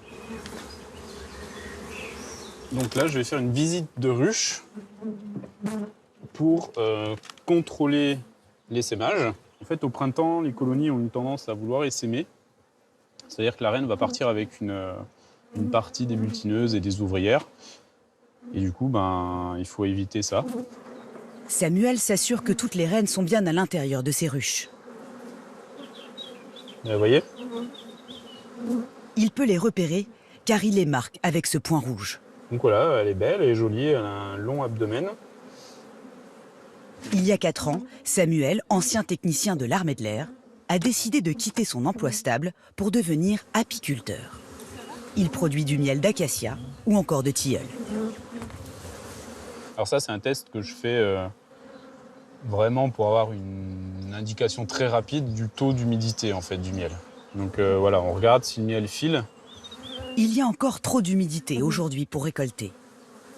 Grâce à ses 250 ruches réparties dans différents endroits de la région, Samuel produit environ 8 tonnes de miel chaque année.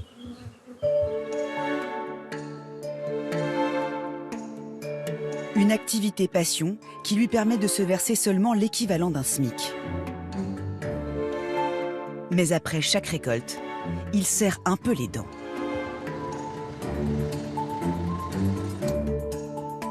Car s'il vend une partie de son miel en direct dans sa boutique à un bon prix, 80% de sa production part chez des grossistes. Et là, les tarifs peuvent descendre jusqu'à 3 € le kilo. Quand on cherche à vendre notre miel, on est en concurrence finalement avec du miel non français. Et il s'avère qu'à l'heure actuelle, on arrive à le trouver moins cher que le miel français. Donc forcément, on a du mal, nous, à justifier le prix qu'on souhaiterait le vendre auprès de ces entités. Mais voilà, il y a 6 mois, Arnaud Montebourg, le chevalier du Made in France, est venu à son secours. Il lui a fait signer ce contrat qui lui garantit un prix d'achat supérieur, 5 à 15% plus élevé que le prix du marché. D'avoir un acteur qui se positionne correctement sur les prix, c'est rassurant. Voilà. Ça ouvre un peu les perspectives d'avenir. Pour l'heure, Samuel s'est engagé à fournir du miel à l'ancien ministre pendant 3 ans. Mieux payer les apiculteurs français pour qu'ils développent leur activité, c'est le grand pari d'Arnaud Montebourg. Mais il attend des contreparties à ce cadeau. Bonjour Lénaïque, c'est Arnaud, au téléphone, Montebourg. C'est à Dijon qu'Arnaud Montebourg a installé les bureaux de sa marque. C'est l'acacia chez vous, là, en ce moment? Oui, là, au bout du fil, ce matin-là, un apiculteur des Landes. Dans le Sauternay, dans les lignes du Sauternay. Alors, la bourdaine, comme tu sais, nous, on veut en acheter cette année. D'accord. Okay. Donc, quand est-ce qu'il faut qu'on se mette d'accord? Fin août, début septembre, si c'est possible. Bah, d'accord. Ça va avec vous. D'accord, d'accord. Salut. Allez. Amitié. Ciao. Au revoir. Arnaud Montebourg s'est lancé dans cette aventure il y a 1 an. Il a déjà convaincu 45 apiculteurs de lui vendre leur miel. Mais il ne couvre pas encore tout le territoire. Effectivement, et on en parlait tout à l'heure, il faudrait qu'on arrive à trouver des apiculteurs en Bretagne qui auraient envie de travailler avec nous et dans les Savoies, parce qu'on a assez peu d'apiculteurs. Moi, j'ai 3 trous là. J'ai ça, c'est l'Occitanie, la Bretagne et la Savoie. Là, on a des miels de montagne. Là, la Bretagne, les gens nous demandent, parce que les Bretons, ils mangent du miel breton. Donc, il faut quand même qu'on leur fasse du bleu blanc ruche Bretagne. Grâce à sa notoriété et au prix d'achat qu'il propose, il reçoit un certain nombre de candidatures spontanées. Par exemple, j'ai oublié, mais il me faut un Corse. Et on a un en Haute-Corse, justement. Il faut un Corse. Ouais. On me demande du miel de Corse. C'est normal, hein. Ils font des miels super miels. On trouve nulle part ailleurs en France. Avant de leur acheter leur miel, il s'assure de sa qualité en l'analysant. Mais surtout, il demande aux apiculteurs de s'engager à augmenter le nombre de colonies, c'est-à-dire de ruches. Car il y a urgence. Il manque 13 millions de ruches en Europe. Et en France, donc, ça nous fait entre 500 et 800 000 manquantes. C'est énorme. C'est énorme. Vous aviez, dans les villages, il y a 30 ou 40 ans, vous aviez des ruches partout, plus que des habitants. Eh bien, aujourd'hui, vous n'avez plus d'habitants et plus de ruches. Voilà. Et donc, c'est ça le sujet. Cela fonctionne-t-il? À 20 km de Dijon, Samuel, notre apiculteur, a joué le jeu. Il a utilisé comme prévu le surplus d'argent encaissé grâce à Arnaud Montebourg.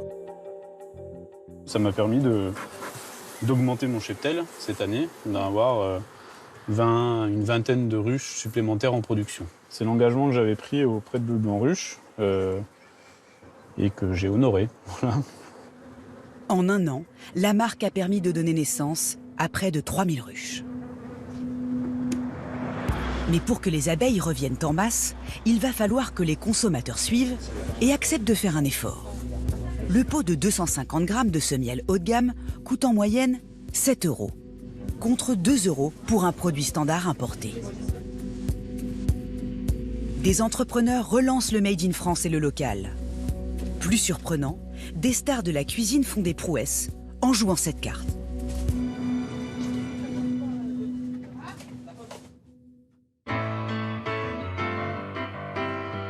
Le local comme solution pour mieux manger et pour préserver l'environnement. À Paris, l'un des plus grands chefs français en a la conviction. Nous le retrouvons à la Tour Eiffel, devenue aujourd'hui une vitrine du bon goût français. J'ai rendez-vous avec Thierry Marx. Bonjour, Bonjour bienvenue Thierry à la Marx. Tour Eiffel. Merci de m'accueillir. Regarde. Il y a pire quand même, hein. Ah, il y a pire comme endroit. Ouais. Hein, il y a pire pour travailler. Là, tu vois Paris. Donc le Sacré-Cœur. Le Grand Palais, la Tour Montparnasse, l'Arc de Triomphe. La Tour Eiffel, quand j'étais gamin, moi je suis né dans les Hauts de Ménilmontant. Je la voyais Vous êtes petite. un titi parisien? Ouais, je la voyais petite. Et quand je descendais au pied, je disais, c'est drôle, il y a une attractivité de cette tour. Et le petit gosse, à l'époque, il savait pas qu'un jour, il aurait le restaurant tout là-haut. Non, je ne savais pas.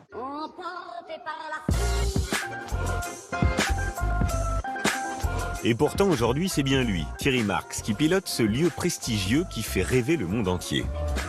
Une brasserie perchée à 57 mètres de hauteur, qui fête cette année ses 130 ans. Je sais pas toi, mais moi, à chaque fois que je passe là, ça me fait un truc quand même. Ouais, j'adore. Ouais. Moi, Sautora, ça va. T'as plus le vertige? Non.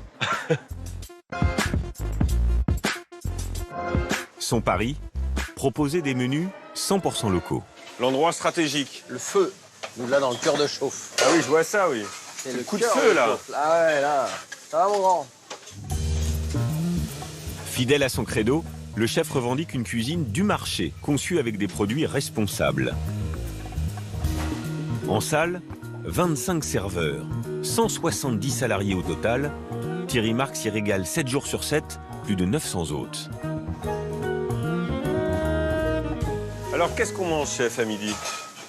Cresson Ouais. de Fontaine, Île-de-France. Hein. C'est un produit très très pur qui arrive tous les matins, en frais. Petits pois, l'échalote, Île-de-France aussi. Ça vient directement de la ferme, c'est près de Coulommiers.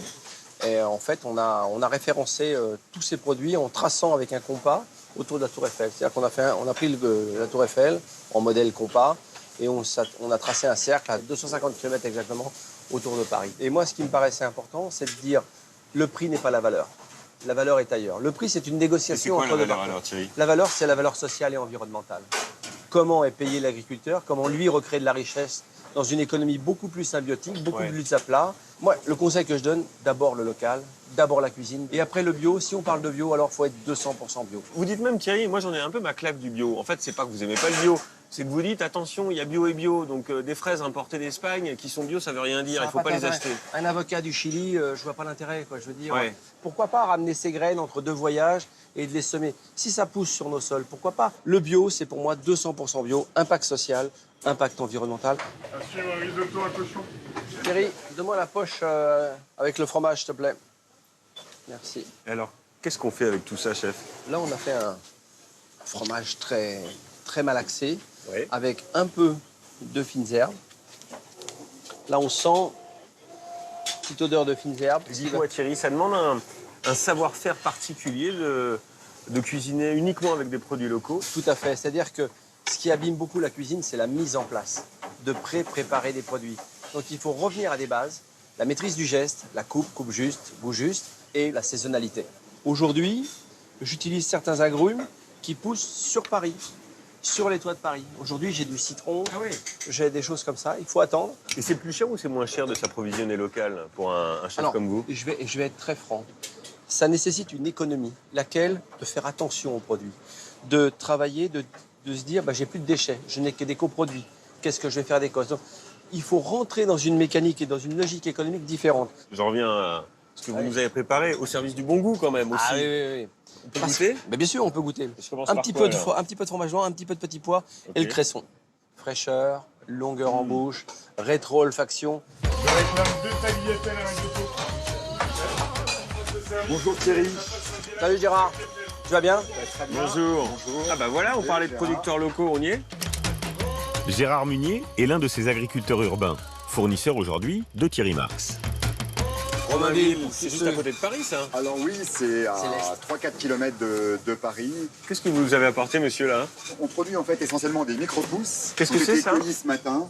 Donc c'est un mélange de micro-pousses de radis, de moutarde, de chou rouge et de brocoli. Alors il y a plein de choses. Alors voilà, donc ça c'est la petite nouveauté que nous faisons également, c'est de la fleur de bourrache. Donc celle-ci, en fait, c'est un petit échantillon cueilli fraîchement ce matin. Donc là, Thierry, on parle aussi de bon goût, parce que plus c'est cueilli et consommé rapidement, plus c'est goûtu, mieux c'est. Moins il y a de temps entre la cueillette et l'assiette, mieux c'est. Fromage frais, Fruits rouges. Fraises, fruits rouges. Et les fraises, elles ne viennent pas d'Espagne, évidemment. Ah non, non, là on est sur la région de Coulommiers aussi. Ah oui, fraises d'Île-de-France, enfin voilà. Quasi quoi. Des framboises, la framboise. Et puis... un petit crumble maison. Un crumble maison.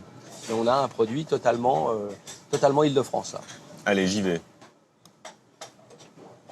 Moi, j'y touche pas, c'est le dessert, c'est bon, ça c'est très très bon. Ça. Là, je confirme, c'est très très très bon. J'adore. J'y retourne, hein, parce que j'ai pas eu la compote. Hein, on peut y aller, moi je suis gourmand. Conclusion, pas besoin d'aller chercher très loin pour régaler les touristes du monde entier. Hey guys. Thank you. Enjoy trip, bye. En salle, justement, les clients savourent. Hi, gentlemen. Des menus aux fruits et légumes socialement responsables et écolos. Tout est marqué là, en fait. Ouais.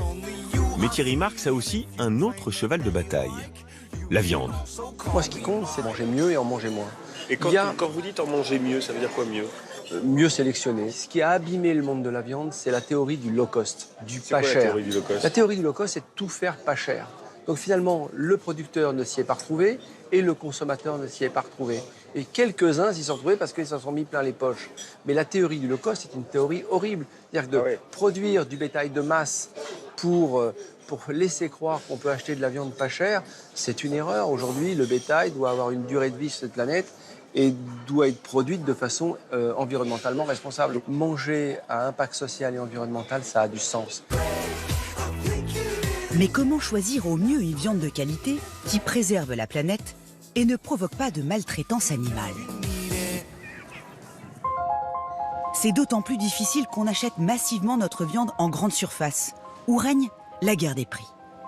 Notamment pour la viande la plus consommée en France et la moins chère, le porc. Cela démarre à 5,71 € le kilo pour ces côtes à griller. Tout le problème, c'est que ces prix tirés vers le bas ont des conséquences qu'on ne réalise pas toujours.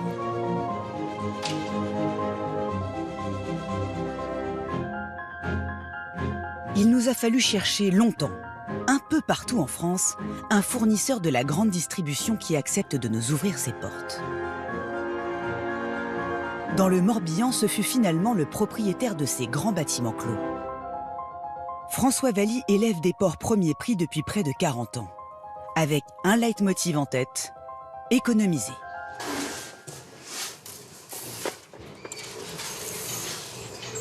À commencer par la nourriture.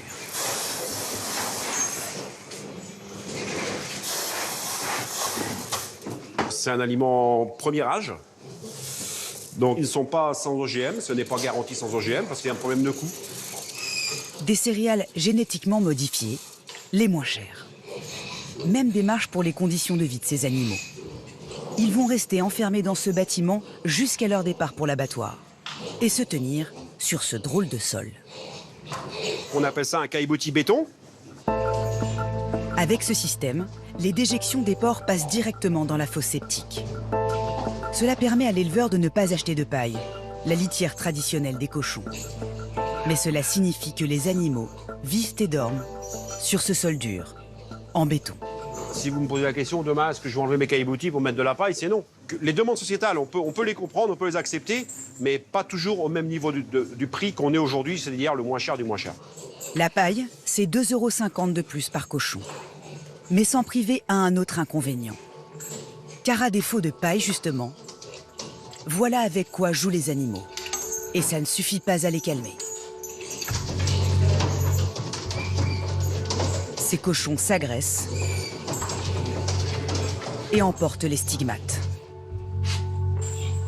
S'ajoutent à cela les mutilations faites par l'éleveur. François leur coupe la queue pour éviter qu'ils ne se la mordent entre eux et qu'elle s'infecte. Des souffrances et un manque d'espace.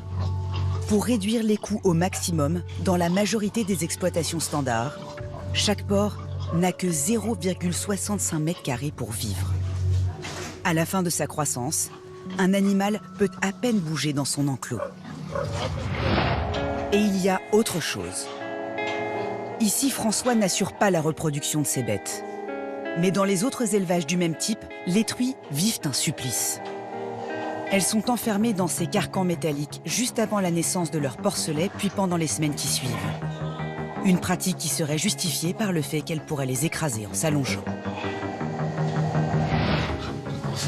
Donc ici, c'est des cochons qui arrivent en fin d'engraissement et donc ils vont être abattus la semaine prochaine. Dernière économie chez François, l'animal ne vivra pas longtemps. En moyenne, 170 jours, soit 5 mois et demi. Toutes ces méthodes de production, François Valli les assume. Il ne fait, selon lui, que répondre à la demande de petits prix des consommateurs. Le cochon conventionnel que je fais là, il est consommable. Je ne vends pas un cochon pour empoisonner des gens, ma famille ou ces choses-là. Après, ça peut peut-être choquer, mais moi, le but est ça, c'est que mes animaux, il y a un but économique.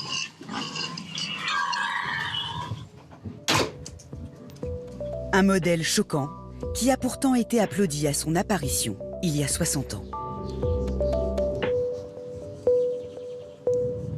C'est la première fois qu'est installée une porcherie automatique de ce type en France. C'est la première porcherie automatique implantée en France sous licence américaine.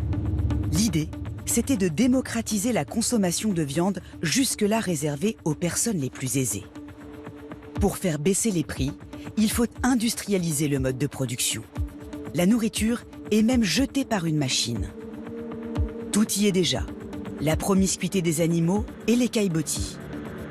Une révolution qui va devenir la norme. C'est très intéressant. Croyez-vous que cette nouvelle formule d'élevage va convaincre les éleveurs traditionnels? Mais j'en suis persuadé. Nous avons énormément de personnes qui viennent visiter. Ce modèle, qui néglige le bien-être animal, s'est révélé en plus désastreux pour l'environnement.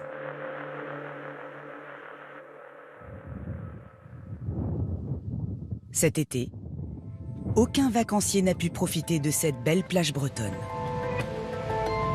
Elle est couverte de cette vase peu engageante. Des algues vertes par dizaines de tonnes.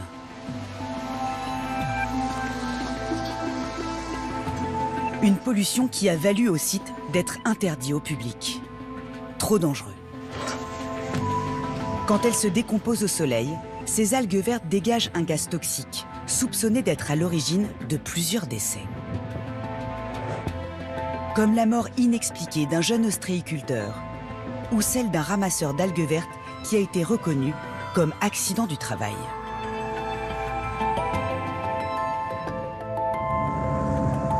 Vu du ciel, on se rend compte de l'ampleur du phénomène.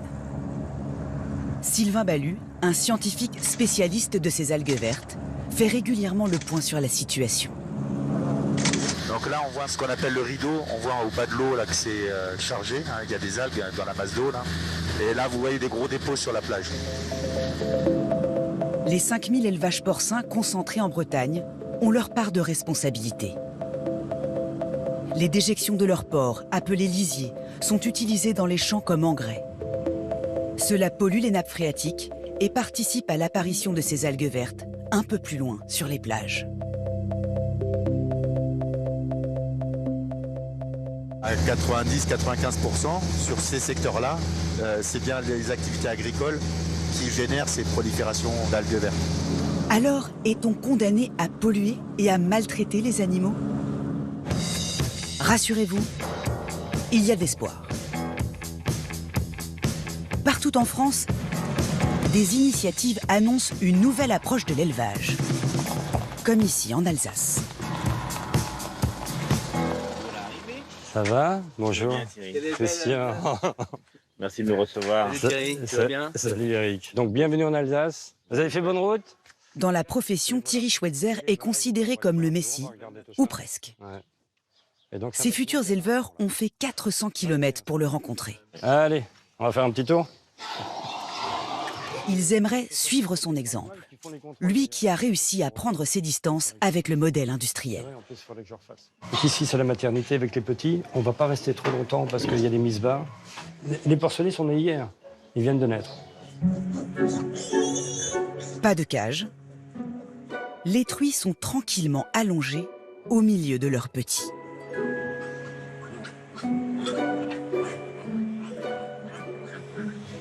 Il n'y a pas de risque d'écrasement? Oui, il y a des risques d'écrasement, mais dans un bâtiment conventionnel, vous en avez aussi. On en a peut-être un peu plus ici. Le fait que la truie puisse bouger, puisse marcher, ça lui fait du bien aussi. Mais on essaie de faire dans un minimum quand même de naturalité, quoi. Il n'y a pas besoin qu'elle soit en cage. Il n'y a pas besoin qu'elle soit en cage.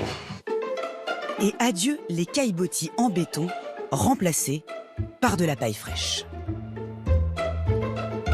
Quant aux queues, elles restent intègres. Donc vous voyez qu'effectivement, on ne coupe pas les queues sont entières. Ben souvent, moi j'ai tendance à dire, à un moment donné, le cochon est né avec une queue. C'est pas par hasard. Si on est obligé de couper les queues, c'est qu'on a un problème, quoi. Ces bêtes ne sont pas agressives entre elles, notamment parce qu'elles ont 10 fois plus de place que dans un élevage standard. Quant à l'alimentation, elle est sans OGM. Du bien-être pour les cochons et un éleveur bien dans sa peau. Ben, c'est le meilleur travail du monde. Parce que quand vous mettez un ballot de paille et que les cochons ils vont farfouiller, quand vous le mettez au petit, il faut voir, ils courent dedans, ça gambade, etc. C'est un travail vachement sympa. Mademoiselle. Ces artisans charcutiers veulent monter leur propre élevage pour en contrôler la qualité. Et ils n'ont pas fait le déplacement pour rien. Tout ce que j'ai vu jusqu'à maintenant, c'était beaucoup plus intensif et c'est viable ici en Alsace, donc ça me rassure. Évidemment, ce mode d'élevage coûte plus cher. 30% de plus que le standard.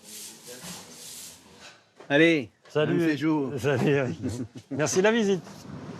Mais la viande de Thierry Schweitzer reste abordable pour le consommateur. Tout simplement parce qu'il la vend en direct. Notamment dans un des supermarchés des environs. Bon, Alain, où il est Alain? Ah ben il est là. Salut Alain. Salut Thierry, tu vas bien? Ja, es geht. Geht's? Morski. Alles in Form? Ja. Bist du ein bisschen verspritzt?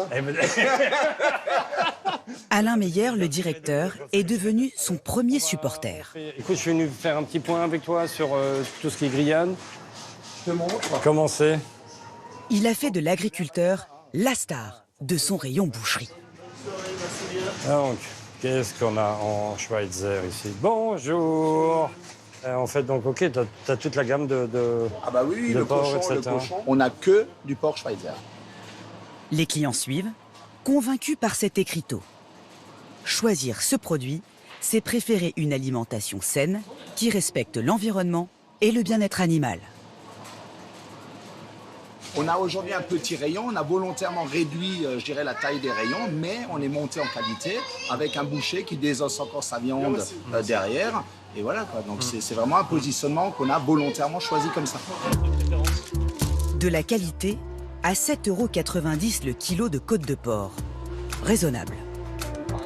Le directeur espère que les clients finiront par se détourner de l'offre bas de gamme au rayon libre-service. Le consommateur achète le prix plutôt que le produit qui est dedans. Aujourd'hui, effectivement, quand on dit qu'il faut peut-être consommer moins de viande, ok, allons-y, consommons moins de viande, mais consommez une viande meilleure.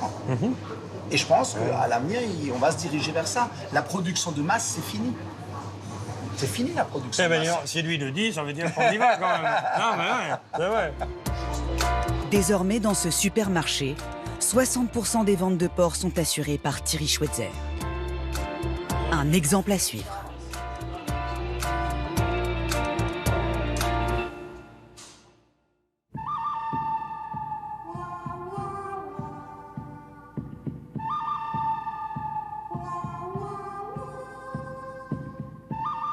Mais certains vont beaucoup plus loin et imaginent un modèle idéal. Au cœur de l'immense plateau du Larzac, voici l'homme qui murmure à l'oreille des cochons. Il s'appelle Nicolas Braic, il a 37 ans. Mathieu, c'est moi Gros. Alors Gros père, t'as mangé tes sauterelles? Il est très fan des grosses caresses, tu vois. Oh oui, la caresse. Oh, oh, oh. Depuis 2007, il vit dans cet immense domaine où il a construit sa maison. Il y élève 90 cochons qui vivent ici presque à l'état sauvage. Et tu as eu d'autres vies avant, parce que tu as été informaticien, tu as été militaire d'élite, et tu te retrouves aujourd'hui éleveur. C'est ça. C'est un drôle de parcours, ça, quand même. Oui, mais c'est je pense que tu avais besoin de donner du sens à ta vie et à ce que tu mangeais. J'ai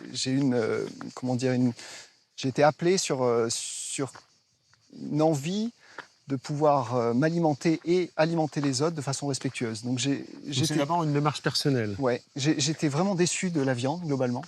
Je suis amateur de cochons et j'en trouvais pas du bon. Surtout en viande fraîche. Alors les cochons, ils vivent dans tout ça. Voilà. Libre comme l'air. C'est ça. Chaque animal dispose ainsi de plus d'1 hectare.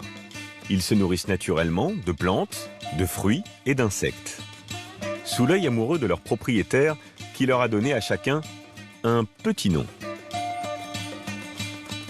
Et les mâles adultes, en fait, si vous voulez, ont le prénom d'un grand chef. Le tout premier, c'était Alain Ducasse. Et en fait, c'était une petite dédicace. Et puis c'est resté, il y a eu Joël, il y a eu Guy. Et alors Mathieu, c'est pour qui? Mathieu, c'est Mathieu de Lauzin. C'est un chef qui est juste en bas, à côté de Pézenas. Alors mon Gros. Attention, nous tentons une approche. Je laisse faire une caresse. Alors là, bon. Raté. Bien sûr. Et il a vu qu'il y avait un intrus. Attends, regarde. Et Gros. Deuxième chance. Bon, c'est pas pour cette fois. Et il est en train de manger en même temps. Ouais, peut-être on Il faut pas le déranger. Écoute, ça sera pas pour aujourd'hui. Presque des cochons sauvages. Nicolas est à la tête d'un élevage unique en Europe. Quand il a racheté ces terres, elles étaient abandonnées depuis longtemps. Nicolas est un amoureux des sols, militant d'une agriculture vivante.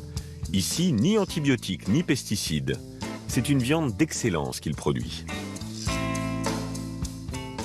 Elle coûte cher, ta viande? Non, elle coûte pas cher. C'est l'autre qui coûte très cher. La viande industrielle. La viande industrielle, la viande qui ne respecte pas l'animal, qui ne respecte pas l'environnement, qui ne respecte pas ton corps, coûte très cher. Tu vas être malade, tu vas polluer l'environnement. Un bon morceau de bœuf, tu es prêt à y mettre 20 € du kilo? Moi, c'est pareil. Sa viande est aujourd'hui servie sur toutes les tables des plus grands chefs français. Pour l'occasion, Nicolas a invité l'un d'entre eux, son ami Lionel Giraud, une étoile au Michelin à Narbonne. C'est vrai que ça sent bon. Et j'entends les casseroles. On entend des cocottes. Dans la marmite, une épaule de porc, venue tout droit du fond du jardin. Bon, à table alors. À tout à l'heure, chef. Allez, à tout à l'heure. Allez, on y va. Plus qu'un éleveur, Nicolas Braic vit aujourd'hui en harmonie avec ses bêtes et la nature. Pour lui, il y a urgence à changer nos modes de consommation et à en finir avec les folies de l'élevage intensif. Pour être éleveur de cochons, tu dois être formé. Et donc j'ai appris dans ce circuit-là. Donc tu l'as vu le conventionnel? Oui, je l'ai vu. Mais par contre, les élevages intensifs avec les petits espaces. J'ai vu ça. Tu as fait ça? Ouais.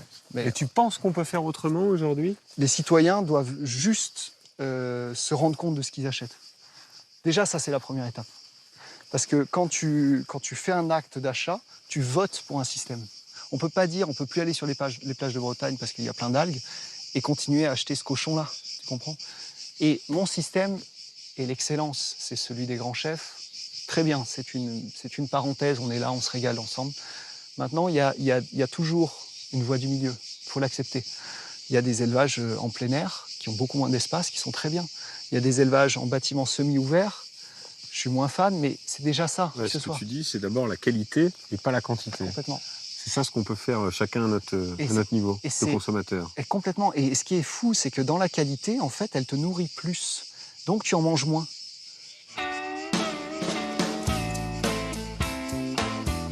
Qu'est-ce qui nous attend là? Là, ça se mérite de monter jusqu'à là.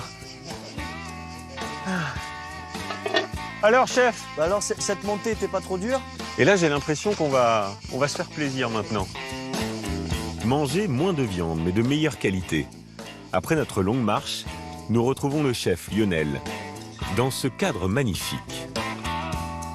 Dans les assiettes, des fagottini, sorte de ravioles à la viande maison. Et cette épaule, qui a cuit pendant 8 heures. C'est pas Mathieu, ça, rassurez-moi. Ah non. J'ai une grande affection maintenant pour Mathieu. Et si on s'asseyait pour manger? Allez. Autour de la table, Nicolas a invité ses amis. À table. Des éleveurs, des agriculteurs, des viticulteurs. Tous respectueux comme lui de la qualité de leurs produits et soucieux de l'environnement. C'est exquis. Je veux dire, en cuisine, il n'y a pas de secret, quoi. Quand le produit est bon, on ne peut pas faire de la mauvaise cuisine, c'est pas possible. Alors, ce qui est formidable, c'est qu'en France, tout se finit toujours à table, par un bon dîner. Aujourd'hui, comme Nicolas et ses amis, des millions de Français changent leurs habitudes alimentaires. Consommer moins de viande et de meilleure qualité. Privilégier les maraîchers locaux, dont les tarifs sont souvent moins élevés que dans vos rayons de supermarché. Julien, le producteur breton, Céline et sa jolie maison, Marco, le maraîcher engagé, et Thierry Marx, et tous les autres. Ils nous montrent la voie et inventent de nouveaux modèles. Un mouvement est en marche. Et vous, que mangerez-vous à présent ?